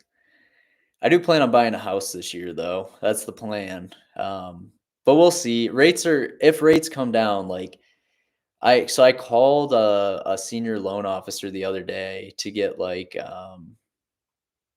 you know, just some information about rates they've been giving out. And they were giving out rates at like 8% last year. But right now, like he ran my credit and everything, and I could get a 6.25 like over the summer is what his estimation was. Because that's one thing too, right? It's like you got to understand that the rates are probably going to go down a little bit. I don't know though. I'm not out here saying like like I'm not like for real. I'm not out here saying, "Hey, you gotta get a house now, blah blah blah, and rates are gonna be lower." Like I'm not out here saying that. I'm not. I just think personally, like if I can put a lot down and then get a good rate, like 6% is fine. Because once we get back under 4% or 4.5, like people are gonna start buying up property. The value is gonna go up again, and like the value is already ridiculous right now for homes. So it would just be cool. Like I'm trying to get some equity going and just own a home and be in something I'm comfortable with. And I don't need something crazy, maybe down the road, but not right now. Did you see Spartacus? Yeah, so I have not. Maybe I have. Wait. It not ringing a bell. Spartacus. Are you talking the film or the TV series? Like cuz there's the 1960 movie and then there's also like the 2004 movie and then there's also the TV show, which had 3 seasons. I'm guessing I'm going to assume you're going to say the TV show. Yeah, the series. Okay. Yeah. No, I haven't. It looks good though. It actually does look really good. It's got a good rating. I mean, 8.5 out of 10, that's pretty good. There's so many bad films that, like, in series, like, dude, an 8.5, that's solid. Especially, like, you're gonna see too as TV shows get more and more, watched, like, they get criticized more. Like, things that are good are polarizing most of the time, right? Like, not everybody likes rap music. Not everybody likes rock music. Like, things that are good are polarizing. They, like, force you to one side or the other, right? Like, I don't like this, or I love Kanye, or whatever it is. Like, you things that are good, like, are polarizing. They make you feel like a certain stance. All right, Nighthawk. I believe you need around 2K to trade SPX. I wouldn't mess with SPX unless I had 5. Like, if I was somebody who didn't have the ability to trade it, just because, like, you can do XSP. I like XSP. That's a good one. If you don't have, like, the funds, and for SPX yet, it's just tough. Like, trading SPX when you don't have a lot, because you're going to see your credit fluctuate so much that it's like mentally tasking to where you're like, can I handle this? You got to have a good amount of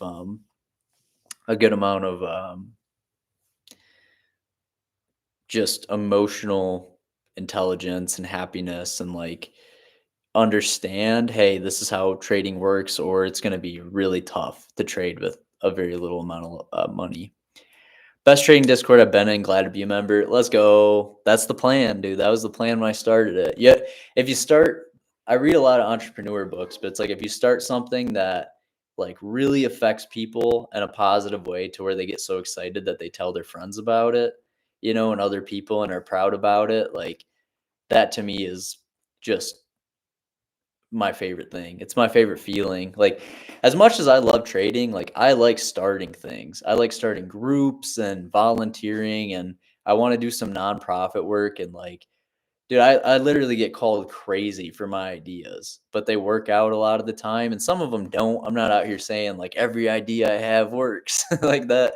I probably fail more than I don't fail with ideas, right? Like, the idea that I want to start this, and, like, I've been looking up into, like, cleaning up Detroit, because there's a lot of, like, public land that doesn't get used that the city of Detroit uses, and I'm like, dude, how cool would it be to start, like, urban farming, right? Like, that's what it's legit called. Like, take some of that land that's vacant that the city owns, and grow flowers, and grow, like, vegetables, and, like, stuff like that for the community, like, and I get called crazy for thinking that's a good idea. And I don't know. Like, that's just one of my ideas. I got a bajillion ideas out there.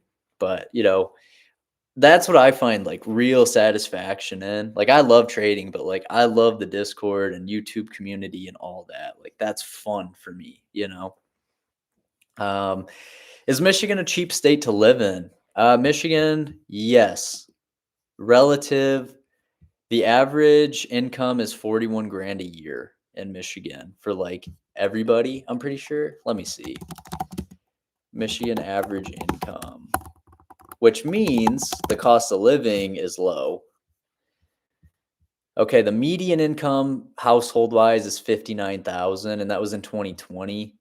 Uh so right here we go.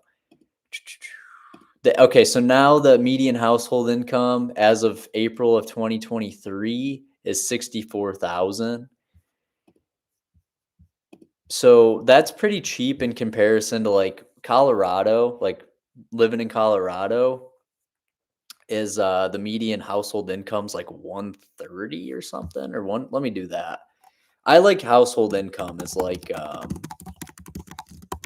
the median, like understanding the average. Yeah, okay, so 90,000 in Colorado is like the household one. So now it's up to 108. Okay, so I was, like, a little bit off, so Colorado's high. Like, the cost of living, I think, is high in Colorado, personally. Whoops, sorry, I hit my laptop.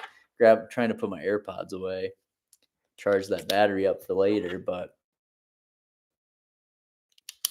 yeah, I think Colorado's cost of Texas is high. What is it? That's cool, so that kind of evens out. I think Michigan though is kind of high for like car insurance, ridiculous. And then we're like the third highest state for car insurance or something. And then property taxes are pretty hefty. Like I think it's like 8 grand a year for like a standard house, like a $400,000 house. You have to pay like 8 grand a year or something with all your other like taxes and insurance maybe too. Maybe I don't know what I'm talking about on that case. Like I said, I'm not out here like knowing everything about the real estate market in Michigan, but I do know that we pay some ridiculous car insurance out here. So, and like, dude, if you have a newer car, it's even worse. So it's like so many people just drive like old cars around Michigan because it's you don't have to have, well, it depends on what you have. Like if you have liability versus like full coverage, like I have full coverage on my car. So like that's expensive, right? It's like $1,400 a year or something, roughly. It might be more. Dude, and my taxes or taxes, my titles and plates and all that, like renewing that, it's like $300 a year, like 3 to 400 or something. It's ridiculous. It's really crazy. So I think it's like 360. And I have the electric vehicle fee, which is like $90 a year. They tack onto that. So yeah, life's just expensive in some areas, like for some parts of Michigan, but food's about the same. Housing really didn't dip, but it's not terrible. So California's high, Colorado's very high for housing. So yeah, there's my answer, I guess, for that. Hope that helped, Mr. Mew. Hope that helps you, man. Uh, he'll be best buying mid-year next year or in the end. Oh, okay. Yeah, it's probably best to wait it out then. There's a couple. One of my buddies is moving, so I was thinking about purchasing his house. He got it a couple years ago. Rates are most like, did you use trading over time to be able to buy your house? Yeah. Yep. Trading for me, I save most of my money trading and I keep it in cash. Like all my trading income, I'll invest it here and there. I like investing in like fixed rate stuff. Like I do some private equity investing and I can get like fixed rate, on a note, like a 1 year note at 12% or 14%. And those companies will go and use my money and make 40% or 60 or 80 or whatever. So I'll do like private equity and then that's mainly it though. Otherwise, I have some stocks and then I also keep a lot of my money in cash because I don't mind like legit being all cash. It just, maybe that's something that's skewed in my head, but I don't know. I've been trading for a while and there's just some days where I'm like, dude, I'm so glad I'm all cash right now and, not messing with the trades and not messing with you know, not messing with even trying to buy shares, man. Like so many people get stumped trying to buy shares and trying to pick the bottom and the top and it's tough, man. It's a hard market. It's hard to win. Rates are most likely going to drop though, but who needs that debt? Yeah. Yeah, 100%. Like rates are most likely going to drop and then property values will go up and it's hard to tell though, right? Like it's hard to tell. It's just something that's hard for us to know right now and like over time it gets easier to figure it out, but at the moment it's like it's hard to tell, man. What's going to happen? Um Yeah, you'll keep trading SPY, QQQ. Yeah, XSP is fun because it's cash settled. So you'll spend a lot of time, with that cash settlement. You'll be pretty chilled out when you trade because you're going to spend so much time saying, hey, I don't have to worry about getting assigned or closed early and because the brokers will close you out really quick, in the end of the day if you're getting pushed against. So they kind of force you to close out of stuff and force you to do stuff like that. Um, Yeah, Shane said, wow, 50K. Yeah, what's it in California if you're still here, Shane? Like the average median household income, isn't it like 150 or something? I thought it was when I visited California for the first time back in 2019. I thought it was crazy that In-N-Out was hiring for $18 an hour. And I was like, holy dude, that's nuts. Cause like at the time in Michigan, I think minimum wage was like 9.75 or something. And I was like, dude, they're getting $18 to work at In-N-Out. Don't get me wrong, dude. All the In-N-Outs are packed. So, that's like always, like people just love that food. Fast food's so popular in America. Nighthawk, at how long did that take you to build that? Quite some time actually. It's like 4 years. 4 years of just building, trading, and making YouTube videos, and everything else under the sun, man. It all adds up pretty quick, over time, and just staying focused, keeping your head down, and paying attention to what you're doing, and how, keeping your health up, like sleeping, it helps you just make good decisions. Like that's what I always tell people. Like if you're always like if anybody's struggling, oh wait, I'm gonna answer Mr. Muse's question first. Yeah, okay, XSP liquidity was rough. But yeah, I'll go back to what you were saying, Nighthawk. Like, if anybody's ever struggling with trading, like it's just like what psychologists say. It's like, dude, are you sleeping enough? Like, are you eating the right food? Because you'll start to make such better decisions when you are like fully present, and like awake, and like you'll find that to be easier every day, like making decisions that you can handle, and taking the right trades and being smart with it, and kind of moving from there. So that's what's crazy, right? It's like half the battle is just yourself and your health, and not getting too emotional. Current median for California is 92, and San Jose, where I'm at's 135. So is that median household? That's the current median household. That's crazy. Yeah, dude, California is like, dude, their housing's wild. You guys are. I keep forgetting San Jose is California too. I don't know why. I do not know why.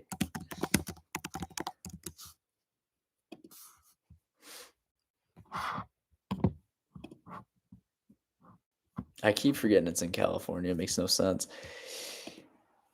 Oh man, that's crazy that in San Jose. Maybe it's not crazy. Maybe you guys are like, Logan, you're delusional. 1,300 square foot condo for 1 mil. Let's see what this condo's got to offer. That's a nice condo though, don't get me wrong. Like it's pretty high quality. Good view. Everything's pretty nice and up to date, but man, I keep forgetting how expensive it is to live in California. It's crazy.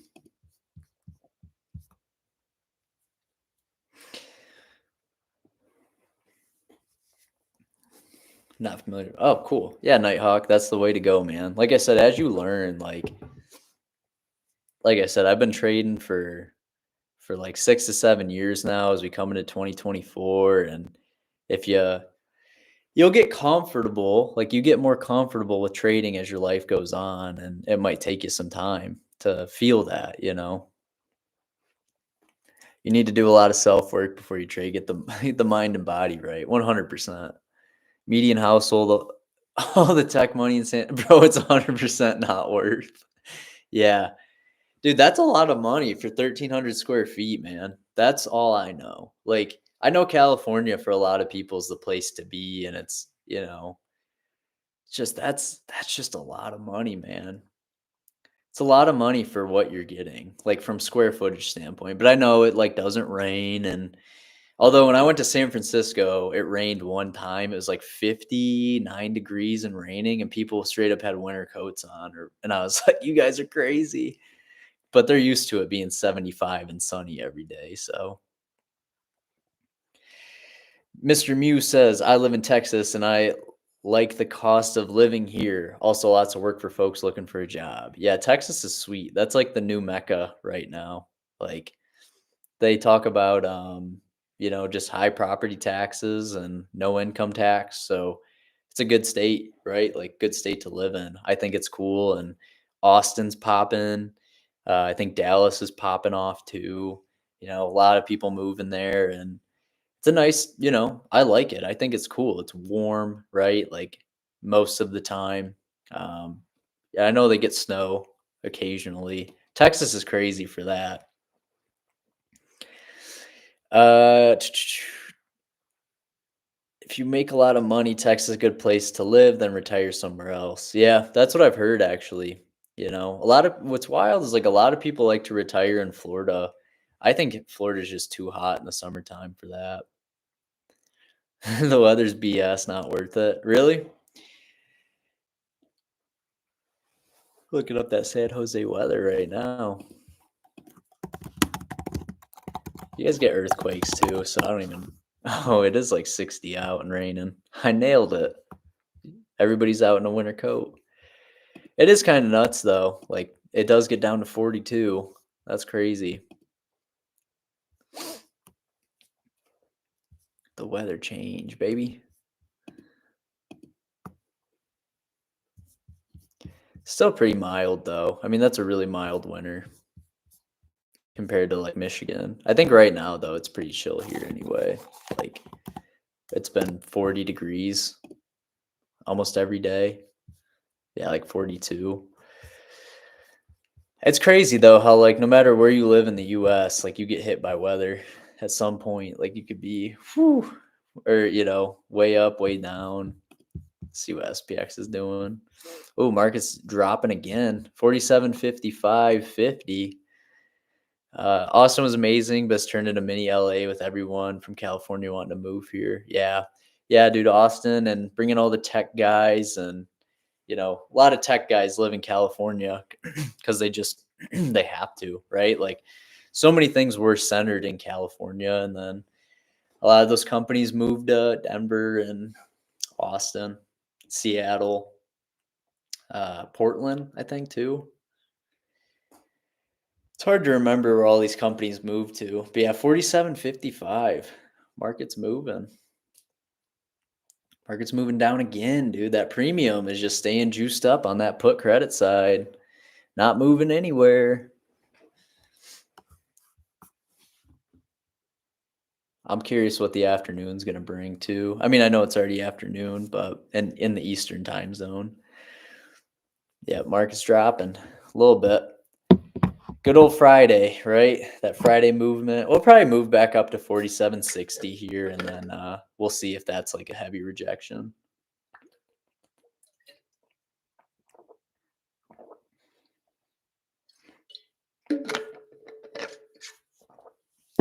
That's one thing I've learned. Is like this market very rarely just moves in one direction at all times. Like it loves to go down to where it's like, oh, we're making new lows, shoots back up 5 points, and then continues down from there. From at least like the last couple weeks, that's been the price action. Like rarely has it been just like one direction either way. Like even when we were going up, it was like, let's drop 10 points and then go back up 15. I was like, oh, okay. So it's just funny. Get rid of the Cybertruck listing that I was looking at just for fun. A lot of people from Austin are moving to San Antonio. It's growing like crazy. It's way cheaper and only 1 hour away from Austin. Oh, that's good to know. I had no idea San Antonio was popping off too. Yeah, I know the housing's not that crazy. Like, I've looked into it quite a bit. Not to live down there. Like, I don't know anybody in Texas at the moment, like as far as like I don't have any family, but San Antonio, I mean, you can find a legit like 1,500 square foot house for 200,000, like everything looks pretty modern. You got a decent backyard. Like it's not crazy out there.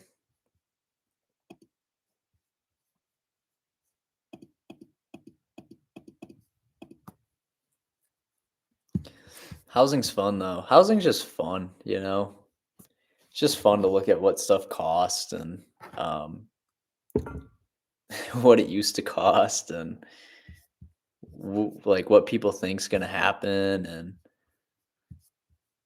but yeah, it's crazy like how places like San Antonio, are legit. Oh, I'm not a dad, Mr. Mew. I'm an uncle. He said, "How should I don't think I'm a dad." No, I'm just kidding. Yeah, I'm an uncle. I don't have a kid. That's my niece. If you're talking like on Discord and YouTube and um, yeah, no, it'd be cool. I mean, being a dad one day would probably be really cool. I Not right now, but I do like being an uncle. Dude, that's kind of crazy how many people have asked me if that was my child. I'm like, no, I'm just the uncle. Like, it's fun. I see her quite a bit. My niece, it's a lot of fun. She's like just over 1 now. So ever since you became a dad, it messed up your sleeping. Oh, I bet, man. Yeah, my sister talks about it all the time where you know, she's like, dude, this baby keeps me up all the time. And she's pumped to sleep like 3 hours straight, she said, before waking up. And broken up sleep's tough because you don't get all your cycles properly, which sucks. But at least it's only temporary. Like once the kid grows up from being a baby, and even long term, it does something weird to you. Well, that's good to know, though. I know, like I get slightly more anxious when I see her doing stuff. Like if she's like running fast and it's on concrete, I'm like, oh gosh, dude, we're one trip away from just hitting your face.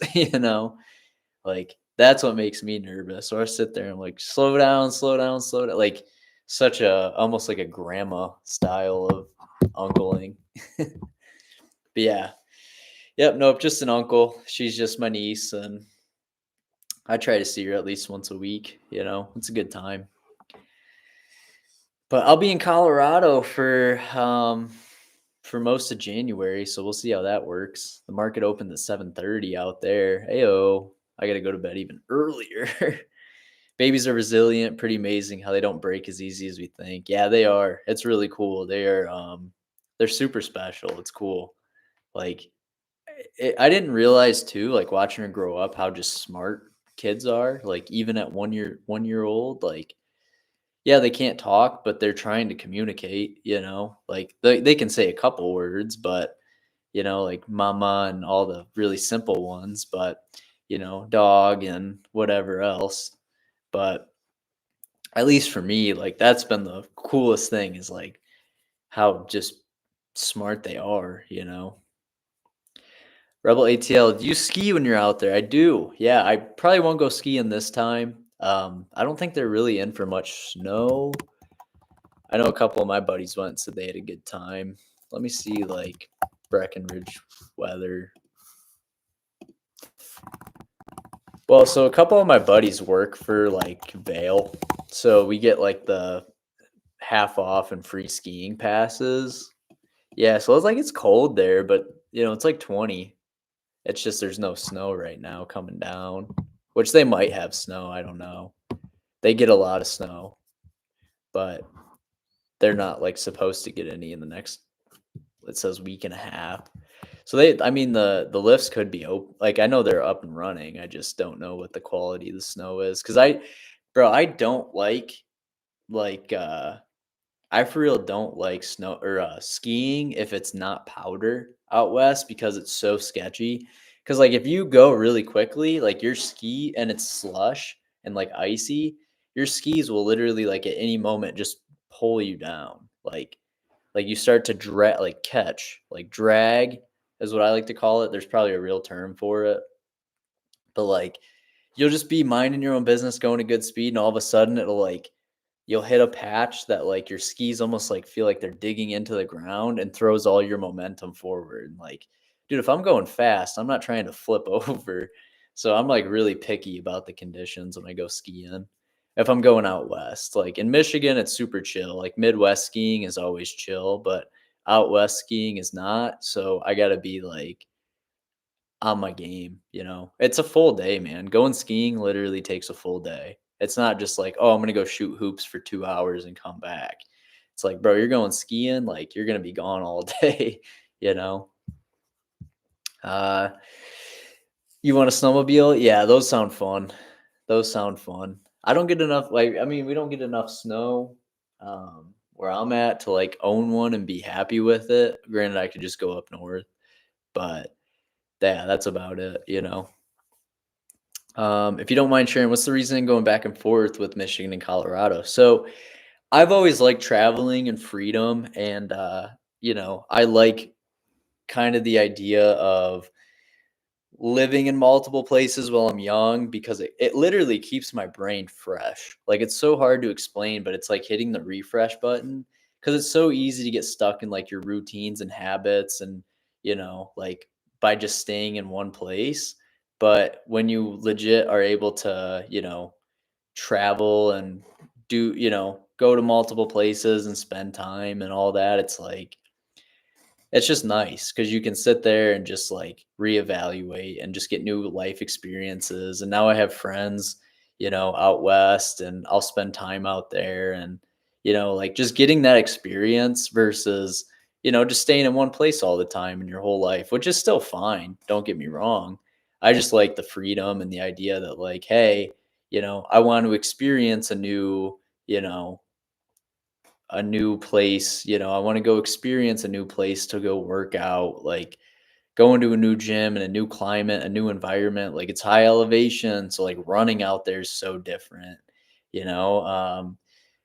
Like I just like that, I was out there a lot last year for training because I did a bunch of races, like Spartan races, and just was training, and high elevation training like put me ahead of the pack in so many aspects, and there's some things I didn't even work on that I should have, to improve. So I don't know.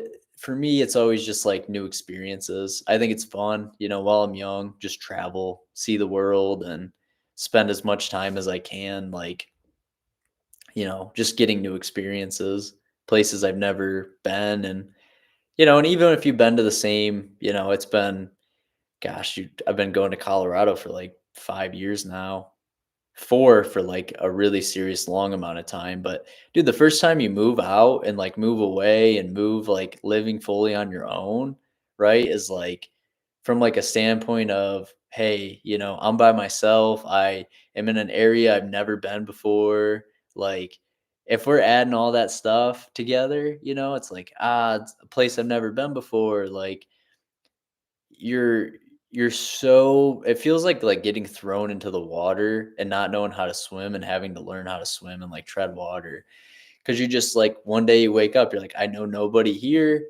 Like, let's just start fresh, right? Like, let's start a life. And I don't know, it's fun. Like, it's wild. It's wildly fun for me, at least. I like that. Like, I like that challenge. New Mexico is some good skiing. Oh, I bet. That sounds awesome. I've never been to New Mexico. I've been close. I've been like 30 minutes from the border, but have never made it. Nighthawk, I've always wanted to ski. It's a good time, man. It's like my only winter hobby, that's for sure. Like as far as a winter hobby that takes up all my time, like in my whole day. Or like summer hobbies, like, you know, I like going out on the boat and like fishing and, doing stuff like that. But we'll probably live stream for about another 30 minutes or so. Stephanie, what's up? Yeah, Luna Trader. Nice. Yeah, I don't know how to change your name on YouTube. Like I did it to change the Logan Ladge one and I haven't changed the name since. So I couldn't tell you. And that I did that back in 2019, I think, 2018 maybe. Long time. Ever thought of going overseas to a place like Bali, Indonesia, where there's a big tech community? Honestly, yeah, that's a great question. I've always wanted to visit. The only time I've been out of the States was to Canada, and then I went to Alaska this year, which was fun. I went up to Anchorage and the surrounding Anchorage areas, and Seward, that was fun. So, like, that kinda counts to me even though it's still in the US, like, it was pretty far away, right? And it's crazy how different their lives are than down here. I was, like, blown away by how different life was, you know? Like, blows my mind, like, and I keep forgetting there's so much of the world out there to see. I just haven't prioritized it, like getting out of the states. And my focus has been visiting all the states. I think I have like, you know, 15 states left to get to that I haven't been to. Arizona, Maine, Vermont, like Rhode Island, New York. I haven't been to New York. So like, but I've been to so many, like, you know, Idaho, Washington, uh, Nevada, Utah, like North and South Dakota, Minnesota, Wisconsin, like Missouri, all you can name a bunch of states I've been to. It's just, I haven't really prioritized like getting out of the country enough.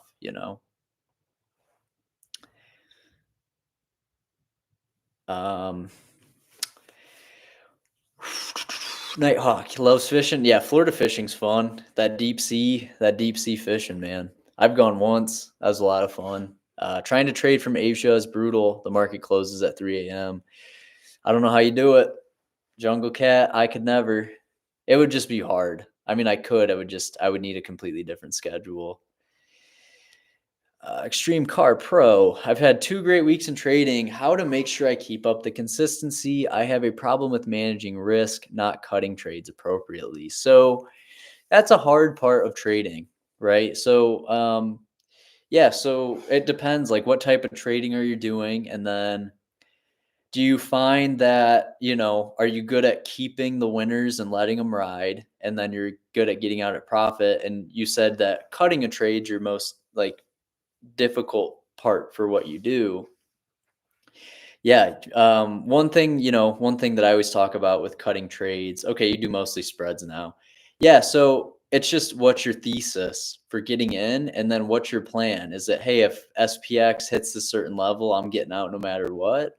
Or is your plan, is it a little bit more fluid? Is it like, I'm just going to close my eyes and hope it works, but if you cut a trade, like what level are you cutting it at? And then what's the duration for the trades that you're taking, right? Like, so for me, risk management's a difficult part of trading. Like you have to be conscious of your levels and where you're at and where the market's at. But like, even for right now, I mean, we're below the EM, right, for the day to the downside. So that got broken.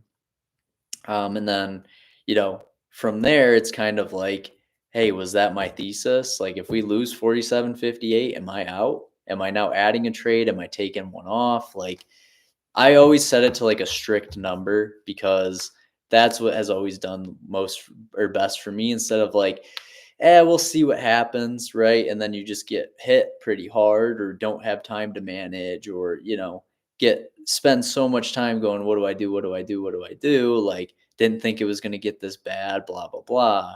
Because that's something we all as traders have to deal with. Like, I even missed it this morning. I was going to move my call credit spreads into Tuesday, and they have no value left on them. And, they had 10 cents left. I was going to get $1 on each spread, get 3 contracts, get $300, move that into Tuesday. And I said, I'll wait it out a bit. And the market fell and they're down to like 15 cents. So, I struggle with the same thing sometimes. Like, why did I not make that move? And it was because I was like, well, let's see if we get to 4,800 first. The advanced decline was rising this morning. The volatility was pretty standstill, and that didn't happen. Like, I didn't get the opportunity. So for me, it's like just being comfortable knowing that what's out of your control stays out of your control. And, you learn to not beat yourself up over it when you're doing mostly spreads now. Like, because spread pricing moves so crazy. Like, you'll legit see spreads like trading for $1. You could get in, it goes to $1.50. You go, oh no, I'm dumb. I got in. Why'd I do that? And then it goes to like 50 cents. You're like, hallelujah. I'm getting out now. Like, that's how trading spreads work, is the pricing is just so fluid and fluctuating. That's what I think drives people like the craziest about spreads. It's like, I could have got $50 more or 300 more or 1,000 more. I should have cut this at this point. It's like the afterthoughts of trading. Belmont, Arizona, Todd said. Yeah, Belmont. I've heard Belmont's really nice. Belmont, Arizona. Because that's a pretty like small area. I'm almost positive. And it's crazy that they get like legit cold. in Belmont. Like they get snow in Arizona. I didn't know that was a thing. Like if that doesn't if that doesn't tell you, hey, Logan has no idea what's going on in Arizona. I have no idea what's going on in Arizona. So I've never been. Belmont gets snow. Like they got mountains. That's how crazy out of the loop I am with Arizona. So Stephanie's lived everywhere. That's all I know. Everywhere. Arizona, Alaska, everywhere. New York, probably. Oh, military will do it. Yep. All right, there's our answer. Well, I appreciate you for serving. That's awesome.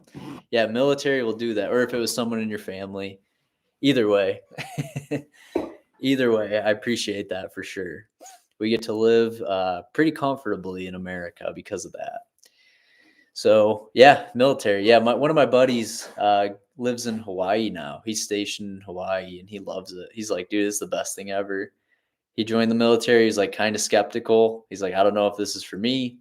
I don't love like the idea of boot camp and I don't know what I want to do. And, year and a half later, he's like, I love this. The best decision of my life. I live in Hawaii now. Or like, damn, dude, that's so cool, actually. Like, that's so crazy. So I don't know exactly what he does.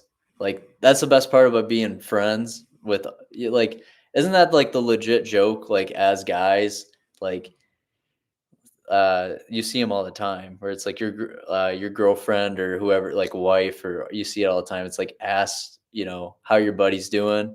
Oh, he's good. You guys went golfing. What's he up to these days? Honestly, I don't know. We just played golf.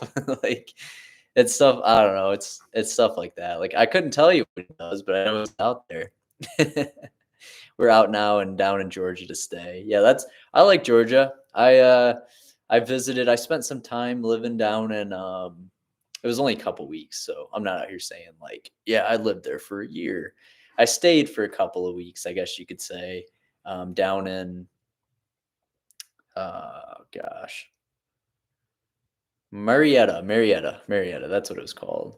So that was fun. I stayed down there multiple times. One time I saw one of my buddies. Another time I was just hanging out and got a place to stay for a little bit. But I do like Atlanta and the Atlanta area. It's cool. I think it's nice. I haven't been in a minute though. It's been I think 2021 was the last time I've been to Atlanta. 3 years almost. It was like mid 21 though, so 2.5. But it's cool. I like Atlanta. I think Georgia's cool. Marietta's nice. The nice area. It's like where Life University is, and it's cool. A lot of cool people. Super nice. What is there? What's the state I'm thinking of? Or there's like, oh no, it's like isn't there like a bunch of cockroaches at night? Like I thought that was wild. The insects are just all over the place. I was like, well, there we go. Yeah. Yep. That's crazy to me. That blows my mind. Every time I'd stay in like Myrtle Beach or, anywhere in the Carolinas or in Georgia or whatever, like, gosh, dude, the insects are crazy. I was like, bro, what is going on? They're just everywhere, literally everywhere.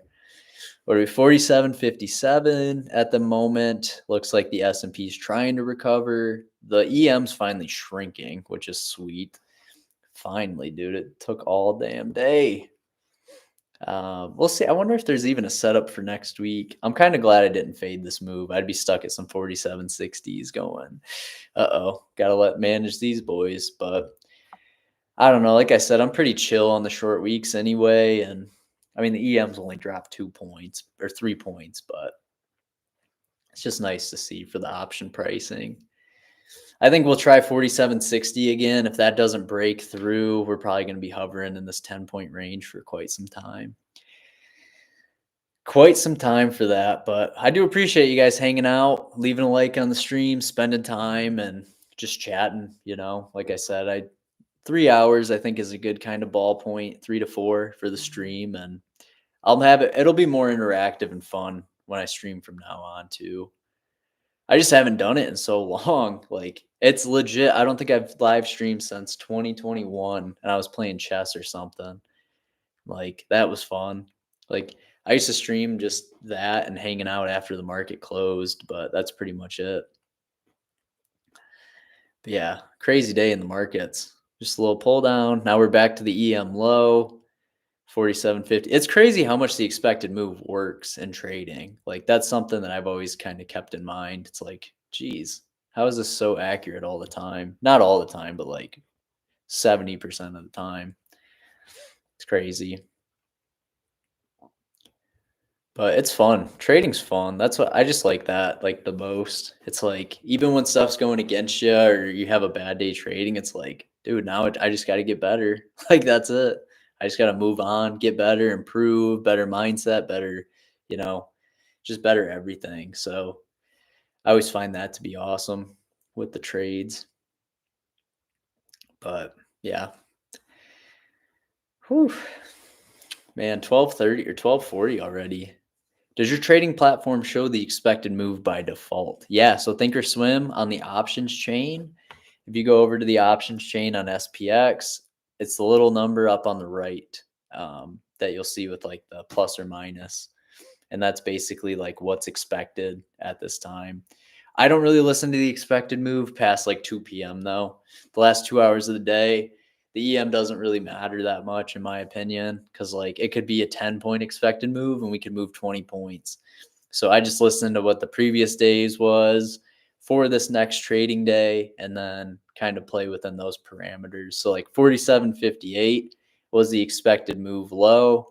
So I would assume, we'd close above 47.58 if you like believe that it's going to be the 66% of the time that we close within, you would assume it would close higher than it is here. So pretty cool. That's what I like so much about trading and investing and gosh, dude, everything about it. The markets are just fun and it's cool to like visualize your P&L and visualize making a move in the markets and making a smart trade and saying, "Hey, I'm going to move my strikes here and I'm going to adjust a trade over here." And I like the put side better than the call side or the call side better than the put side and going from there, right? So, that's what I like, but it's a lot of fun. That's for sure.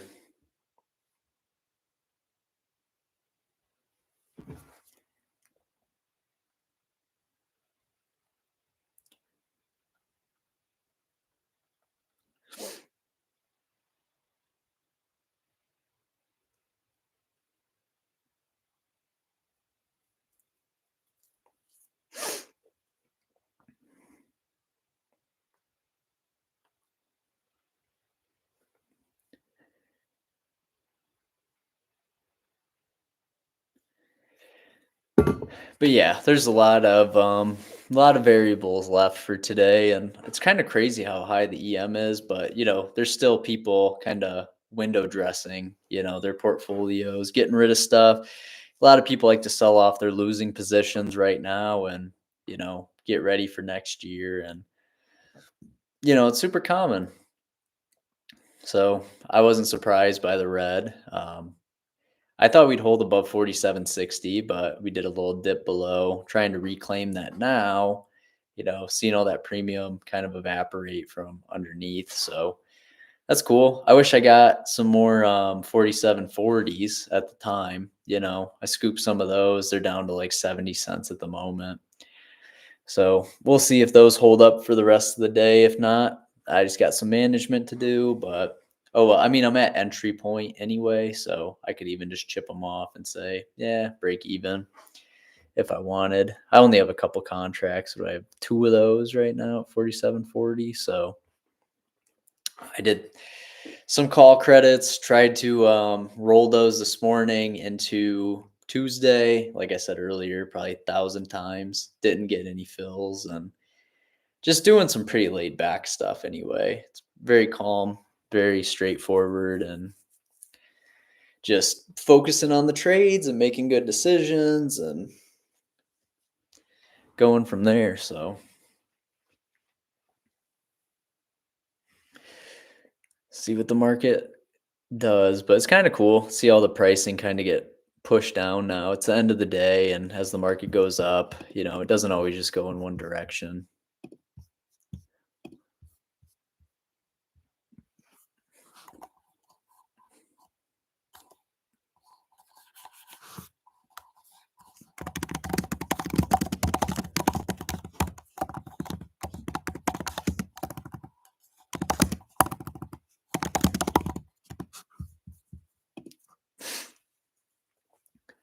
But yeah, we'll see. Like I said, that if I was going to go at the money, I'd have done some 47.60s on the put side. I think we're still going to close above there. But then again, I would be fading the trend. It would be an EM play.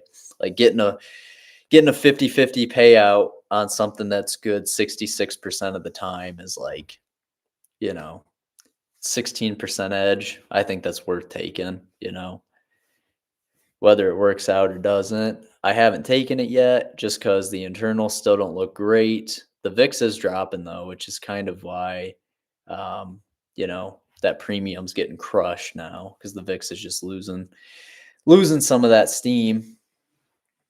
But yeah, overall, I mean, it's just crazy watching these like contract pricing fluctuate. I'm just sitting there watching the chain as we kind of move through.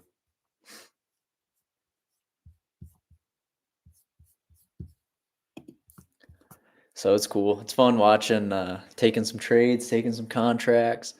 We were talking about earlier movies and music and all that too. And it's been a good day. It's been a good trading or sorry, good live stream day. Good session to hang out and chat around.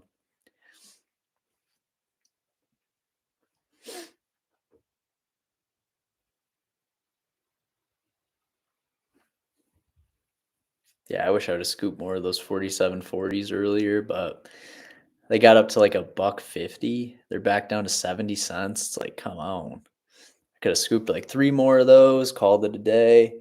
But that's greed right there for you. That's me saying, hey, I should have taken this and I didn't. And, not a big deal either way.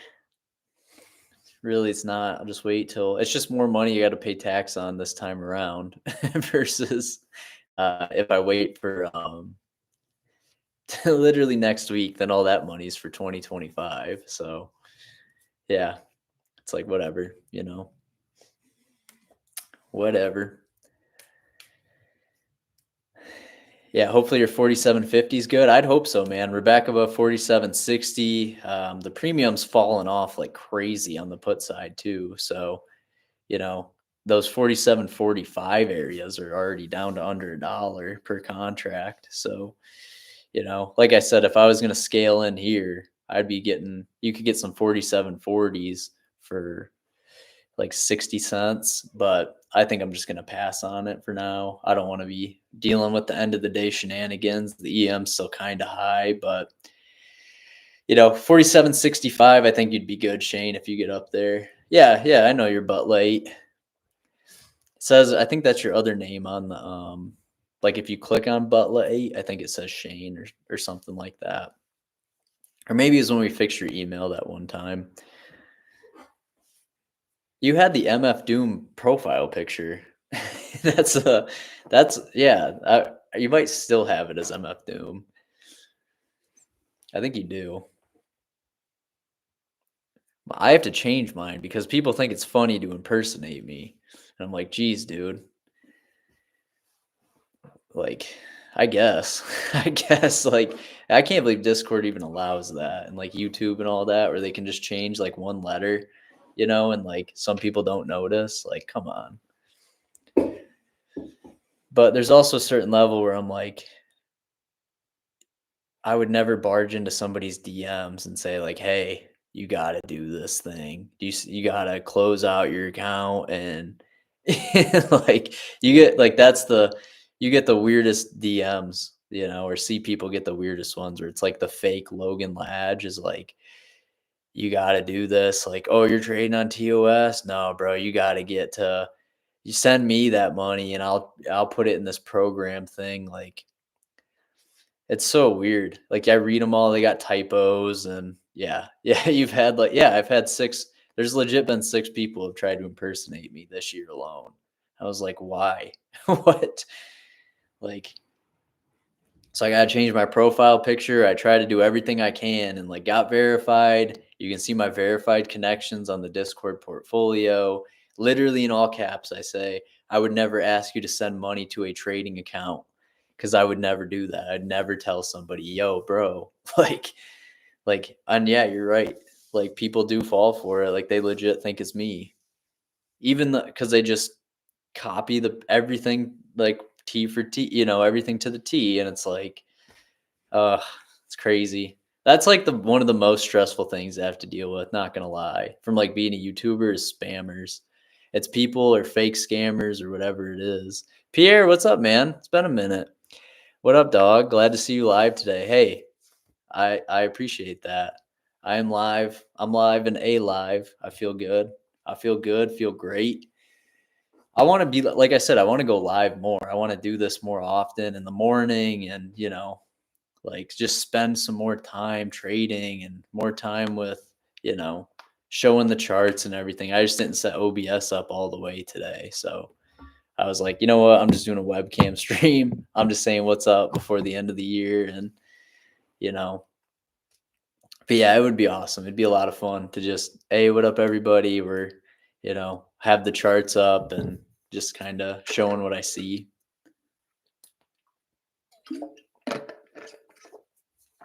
But yeah, it's fun. It's a good time. I like streaming. Like I said, 3 to 4 hours is a fun time. It's a good window.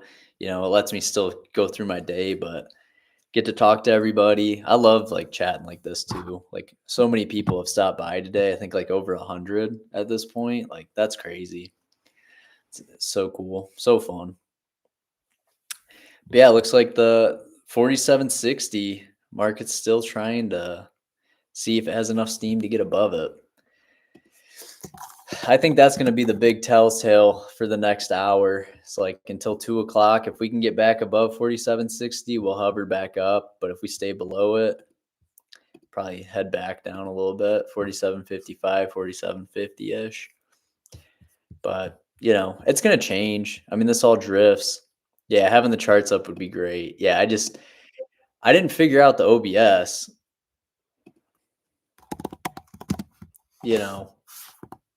I didn't figure out the OBS enough. Like I legit downloaded it, had everything set up, and I was like, I can't figure out how this works. Or I don't remember how I used to do it because I used to do it for like chess and everything, like streaming chess after the market closed.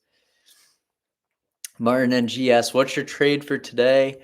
So I don't have anything really going on at the moment. I do have some worthless CCS plays, 48.35s that I put on yesterday that are worth legit $0. And then I have some 47.40s on the put side.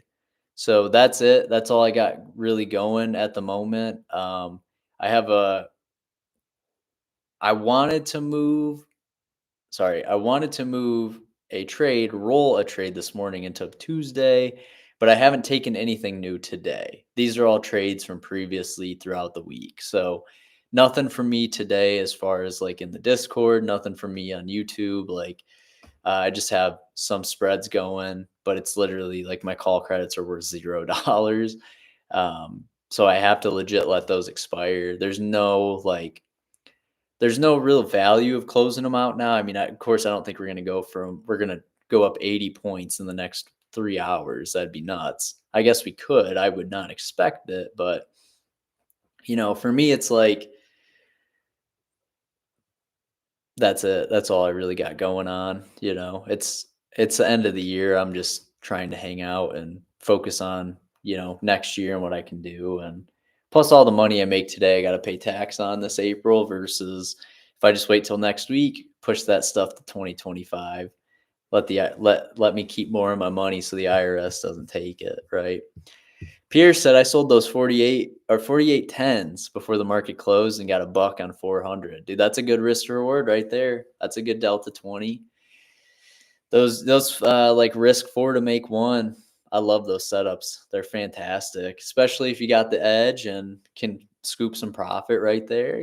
There's your money for the weekend, man. There's your, I love that. I think that's a good risk to reward every time. Scoop a couple contracts and hey, you got 300-400 more dollars now. So that's always fun. That's the fun part about trading. I just like I said, I had those call credits on. I wanted to add way more yesterday. I didn't. I was like, I don't know.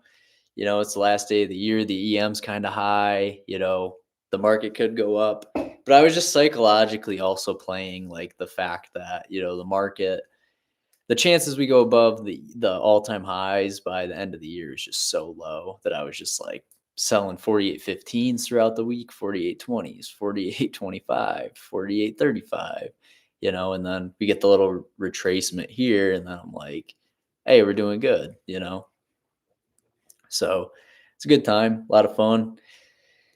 But yeah, we'll probably stream for like 15 more minutes roughly. We've been on live for 2 hours and 40 minutes. I can't believe it's already been almost 3 hours.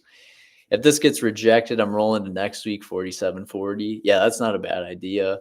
You might even get, oh, I guess 'cause you're at 47.50. I'm like, dude, the 47.40 is already down to like 50 cents. Like they're straight up ready to, you could chip stuff like that off. But I know you're a little bit closer to the money.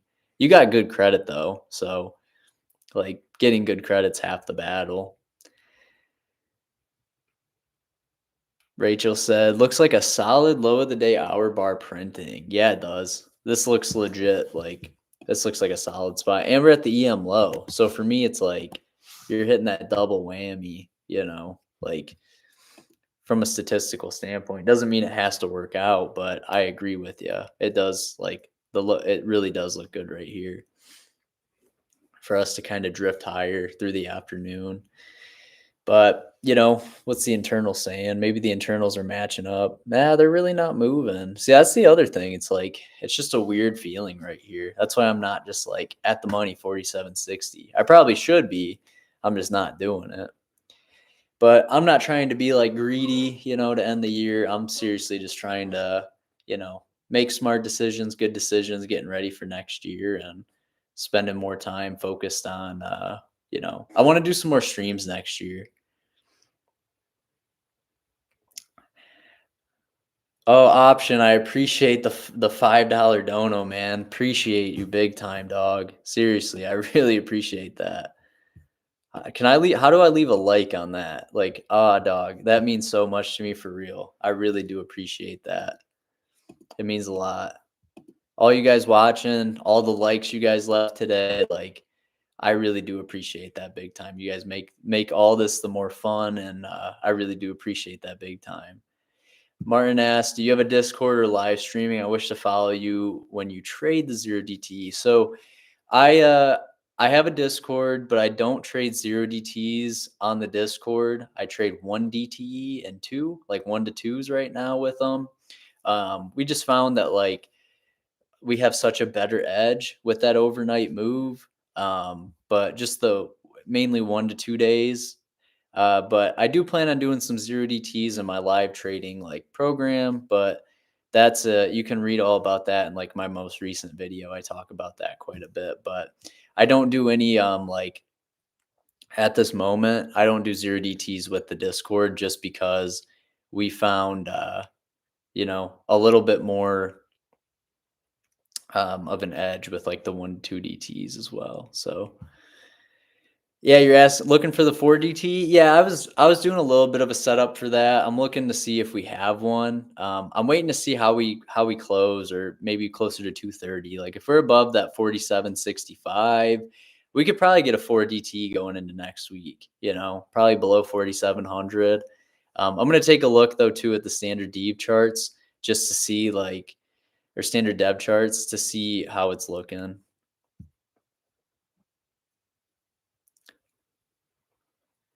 Suicide LG posted +1 point, 2 point wide wing butterfly, and SPY ain't doing so hot right now. Is that a trade you got going on at the moment? Yeah, I haven't traded butterflies like that in a long time. Like the broken wings. Um, it's just hard. The low VIX is very difficult for like hitting butterflies, especially on days like today where you have a quarterly expiration. which is just heightened volatility, It makes it really tough. But I haven't traded a butterfly in a hot minute. Option C said, glad I joined the group. Thank you so much. Best community and trading strategy. Looking forward to 2024. I really do appreciate that, man. Seriously. I agree. I really think this is like just everything that everybody's doing, just our mindsets, our mentality, everything combined is just, you know, I really think what we're doing here is special. So that's why I did that write up yesterday, just talking about seriousness, where it's like, and patience. Those are your two things. Like you could beat yourself up about so many different strategies and ideas, and, taking a step back, focusing on the seriousness and the areas you need to be serious about in your life, and, having a lot of fun with the rest of it. Yeah, I bought before close yesterday, not Broken Wing, but you had the 478s, and then you did a contract on the 480 and the 476. Yeah, because you need, okay, yeah, on one of those. Let's see, what is SPY even doing right now? I don't watch SPY as much as I should. Oh, yeah, because we're at 474. So you had a little bit of a bullish tilt on that, or neutral to bullish tilt. Yeah, that's always tough when it falls out of the range there for like collecting premium. You might get a little rally here to help you. IG, you might get one. I'm pretty sure it's IG, not LG. You might get a little rally here. We're above 47.6. What are you trading these days? More neutral. The last week and a half has been slight, like bullish neutral. So I was bullish Thursday and Tuesday, and then starting Wednesday, I've been like completely neutral with a lot of condors. So for me, it's more like level to level price action. When we got down to 4,700, right? Big support down there. We had the 10-day moving average, and then also add that with the crazy selling we had the day before. Once you saw that gap up on Monday, we saw a large influx of buyers come back in. So I started selling put credits, rolled that or rode that wave up, and then after that started to grab some more call credits above 4,800 and 4,815, mainly 4,830s, just because psychologically I didn't believe we were going to make all-time highs until 2024.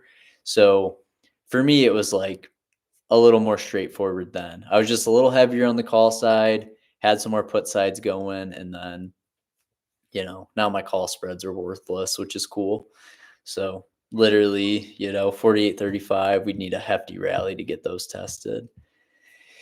Yeah, you're in favor of that 4DT CCS, depending on where we're at in an hour. Yeah, I think the CCS side works good here too, from like a long term. Like, I don't think we're going to be out here breaking into the new highs, in this next week. We could. I just don't think that's going to happen, but it could.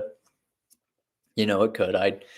I don't know 100% with some of the like trying to figure out, hey, what are we going to look like after the holiday week? Because this is a shortened week.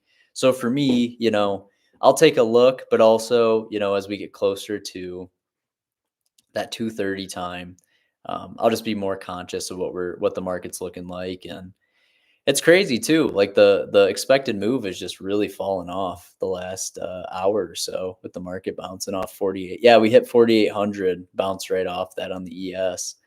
I mean, we've only gone up 7 points, but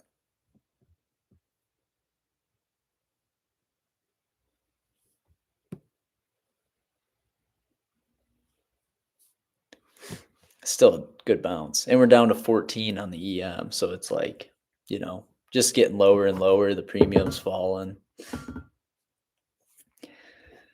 That makes me wish I got that 47.60, but that's, I'd have to be getting out right now, and it's not something I want to even deal with. But it was something I was looking at. I was like, that'd have been a fun trade. I mean, granted, I'd only be up like 3 points, but still, with the VIX falling and the EM shrinking at this point in the day, you collect at least 20%, Probably, no, not 20, probably 15. Probably 15% off that. But still, it's a good move. That is for sure. Yeah, we got about 12 minutes left of the stream, and then I'm going to go get some food, hit the gym, pay attention to the last couple, hours of the market. Notre Dame starts here in an hour, so I'll probably flip that on, watch a little bit. see if the boys can get it going. But I know it's like all backups anyway. So it's like, well, but yeah, we bounced off the EM low and have just rocketed about 7, 8 points off that, 10 points from the low, almost 12. And all the EM shrinking now. So just collecting the premium on the way up for those 4740s, and that's about it. But we'll see. I mean, there's still 3 hours to go. It doesn't mean that this market's done moving and it'll only go up, but it'd be nice. Get a nice little setup into next week or a nice little level to pay attention to.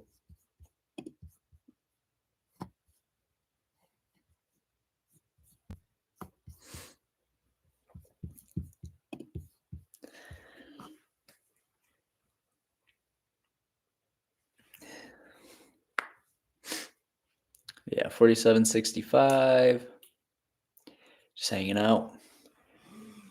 It'll be more fun though. Like I said, I want to stream more going into next year and spend more time just paying attention to you guys in the community. And I want this next year to be like my big year, with the markets and with YouTube mainly and just everything around it. Like spend more time trading and spend more time with you guys and even more time just building the Logan Latch thing. And like I said, as I kind of look at getting a home and buying one and getting all set up and all that.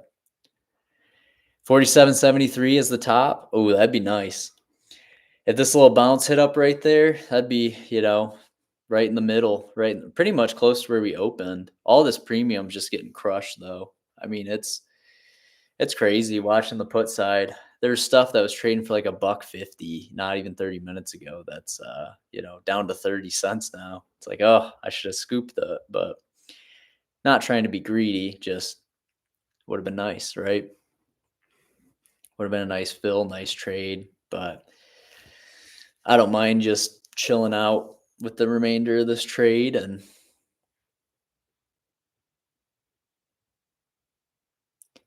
bro, you're loving that 4760. I should have. I legit should have. That's all I'm thinking about right now. I don't know why it's making me so like in my head, but it's just one of those trades where it's like there's the risk to reward. It's like a positive, almost 20% expectancy. How do you pass that up? And just because I didn't want to have to deal with it and worry about managing it and talking to you guys, and then the afternoon volatility and being within the expected move, it's like so many factors that I just was like, nah, I'll wait.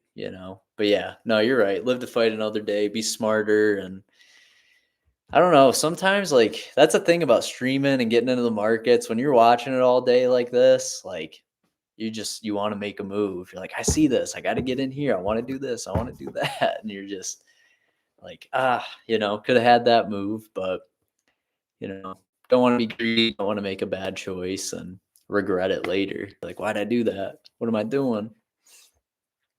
But yeah, there's a lot of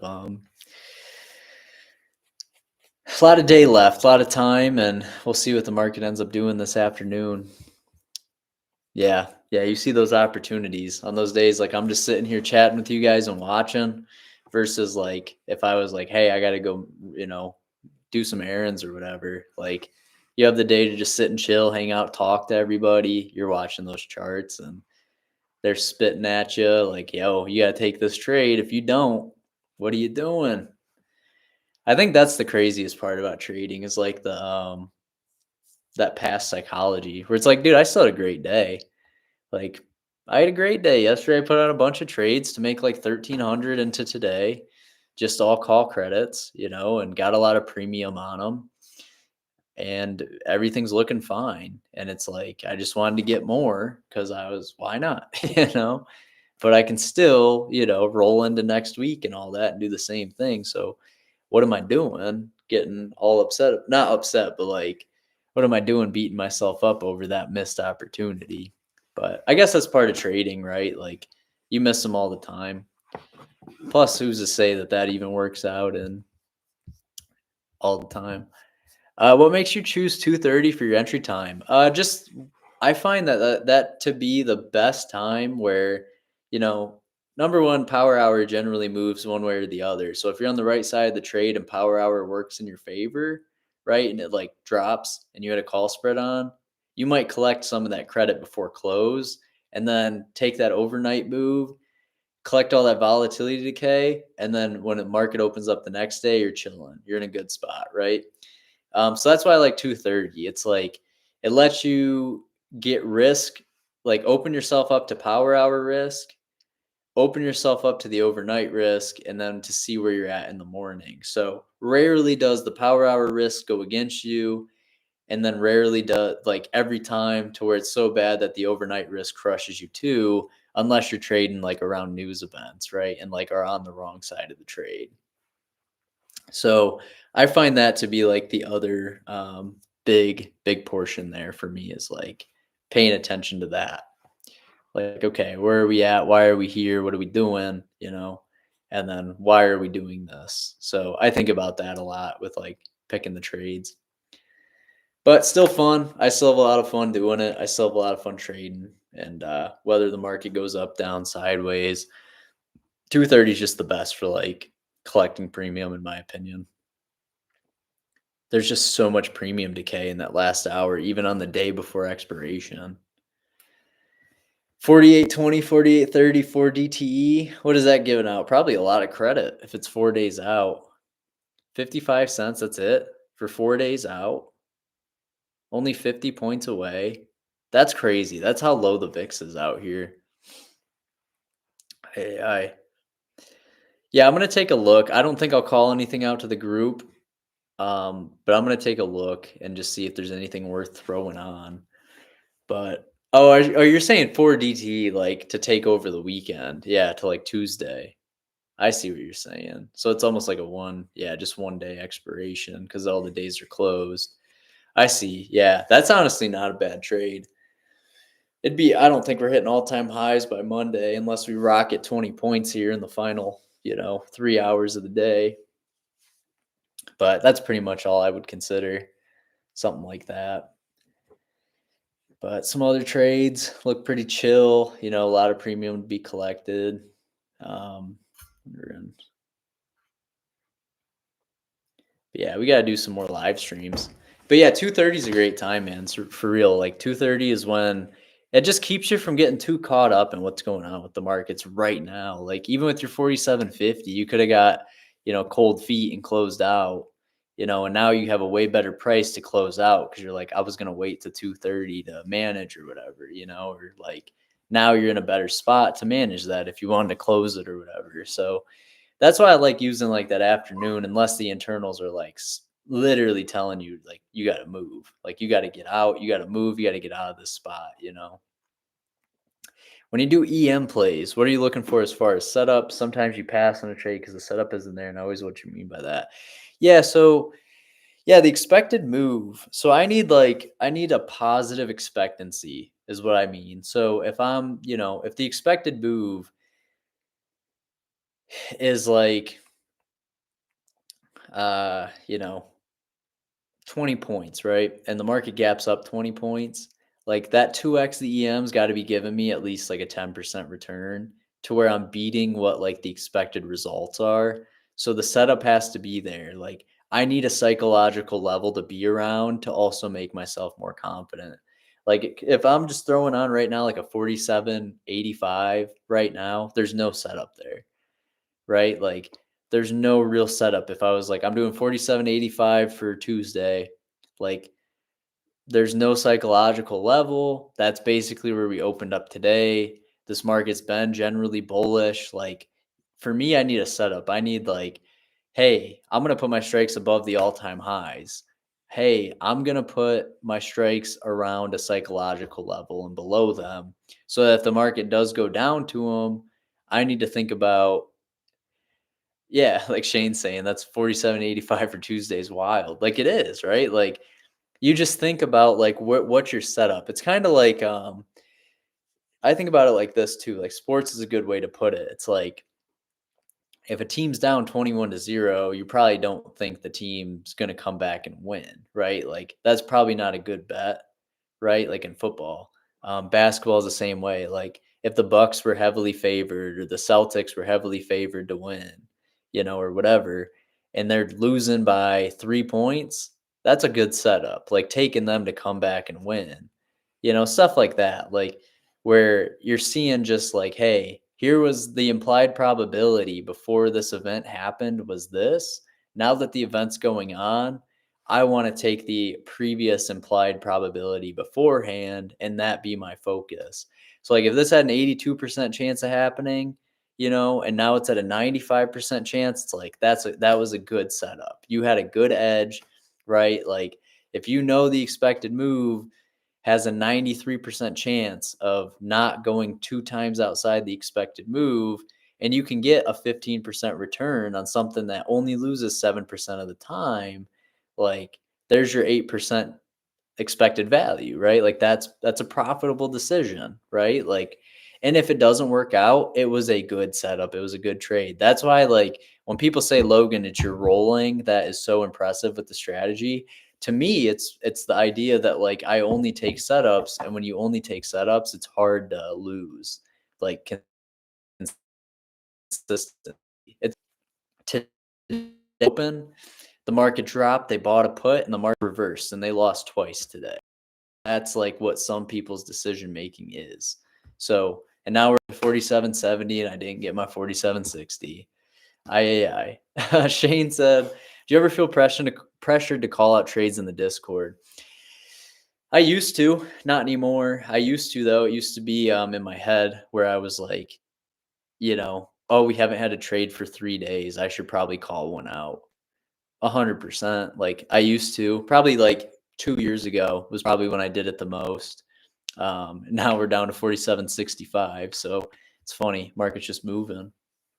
So I don't know. Not anymore though. I've kind of gotten over that. Like, not that it was a fear. I felt pressured as much, but just like an idea that's like, you know, I like sharing trades and sharing ideas, and I know people are in there wanting to learn. And there's always a lot of good opportunities. There's not a lot of great ones all the time, but there's always good opportunities.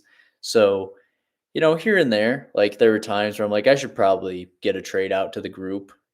Like this is an opportunity. I would say more often than not, I feel more pressure of like when I take my own trades, because I have the ability to do so.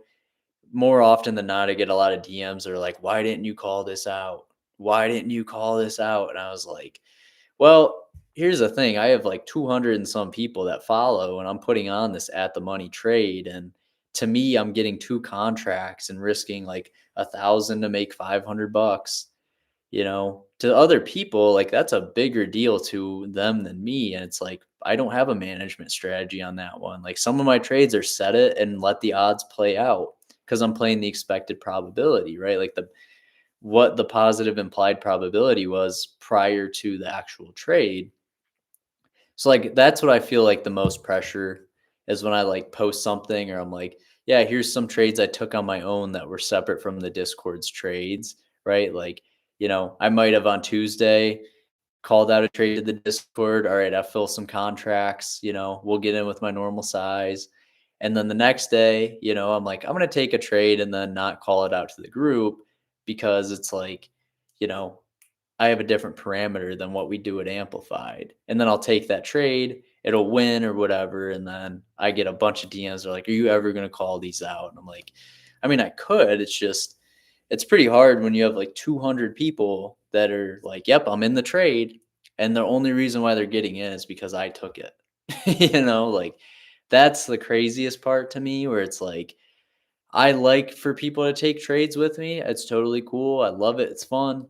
We have a strategy that works great, but also like, yeah, like Stephanie said, like I'm allowed to do my own trades too, and like just take stuff on my own and do less contracts. And, I'm not out here slinging 40 contracts at the money saying, look what I can do. Like, that's not me. That's not who I am. Like, I legit just want to pick up like 3, 4 contracts here and there that are good risk to reward and be like, I'm going to risk $2,000 to make $600. And if it doesn't work, I'm out 1,400, and stuff like that. Like I like taking setups like that more often than not is what makes me feel anything towards the Discord where I'm like, wow, I could have called that out and I didn't. But I think more often than not, like when you're playing close to the money and other people are following you, they're just emotionally heightened anyway. Like people feel a lot better taking those out of the money trades anyway. But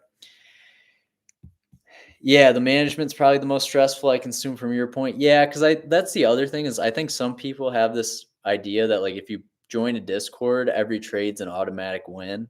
So they either full portfolio or they just like are very irresponsible and they just keep like if a trade goes against them, they just keep getting more of it because they're like, well, look at the win streak, but it's like the win streak doesn't matter as often if you're just starting out with the group. Like the win streak matters if you've been involved with the win streak, right? Like if you've been in the Discord for 6 months, 4 months, like you have a string of winners. But like some people will join up literally full port, like one of the first trades they take. And I'm just like, that's not how this works.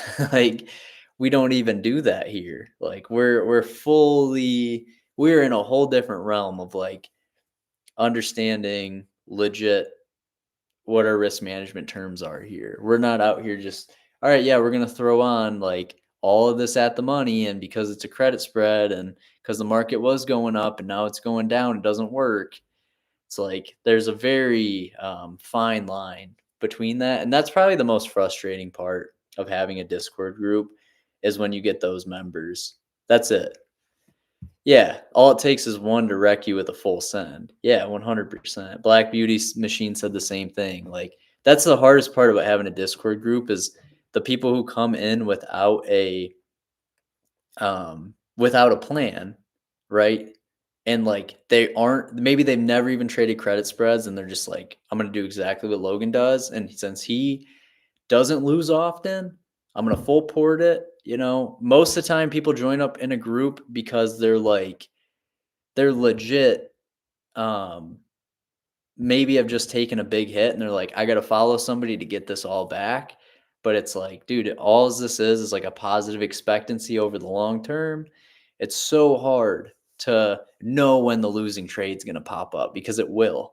And I would feel so bad for the people who join full port and get destroyed. And it's like I don't know what to say more than just like, bro, I gotta, I'm telling these people like be smart, be calm, be safe, like sizing. Like this is why I'm still here today. If I didn't size properly and I was being irresponsible, like I wouldn't still be trading today. Christopher, you've been pretty lucky the last 3 weeks or so doing Condors around the 10 to 16 delta, usually wide, 5 to 7 contracts, 5 to 7 DTE. We'll usually close out a day or two in advance. Yeah, dude. Yeah, $1,100 per day range, 8 to 1,100. Yeah, the market's definitely been geared for that, right? That's been a lot of what my videos have been recently. Like I said, today I haven't taken anything fresh, but I did swing some plays and it's about that same range just over for me. And like that's been the setup. So you might as well take the setup. And I think even my margin risk was like 15,000 on the call credits in general. Shane's been doing some stops. Yeah, there's a good, especially in this market, the low VIX stops will hit you pretty quick sometimes, but it saves you when the market really pushes down. But yeah, Christopher, I'll call you Chris or whatever, Christopher, either way. It's easy to, when you're winning like that, to just think that's all that's going to happen.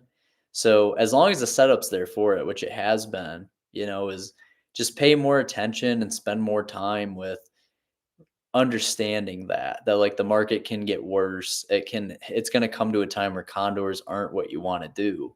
It doesn't mean that it won't keep working it might work for another month, but there's going to come a time where it doesn't work fully, right? Like that's just the reality of trading in the markets and all that, right? Is like that's the reality of it. So as long as you're able to pivot, and pick different things, or if you have a good enough condor strat to where the winners make up for the losers, I don't think there's anything wrong with trading that every day then. So that's always fun. That's a fun way to do it too. But what are we? 3 hours, 10 minutes in. I'm gonna run to the gym. I'm gonna hang out. It has been fun though. It's been 3 hours, 10 minutes of us sitting chatting.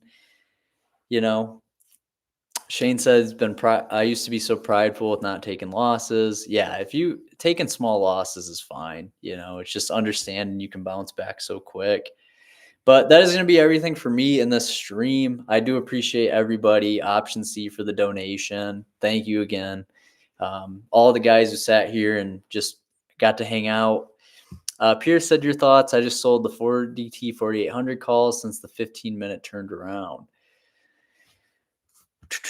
Let me take a look at this. Will be the last thing I look at, and then I'll hop off real quick. It might start lagging a little bit because I'm pulling up TOS for the first time today. TOS is like brutal on my computer. If it can even open. It's trying. There we go. Let me take a look real quick for you and see what I think about that one. Now, granted, it's like a little a little trend shifty. Like that's it, you know. You're going against the grain from like what the market has been doing, and we did bounce off 4,800. Doesn't mean that we can't go back below it. But yeah, it looks like 4750 seems to be where the current support is. The advanced decline is still pretty much sideways.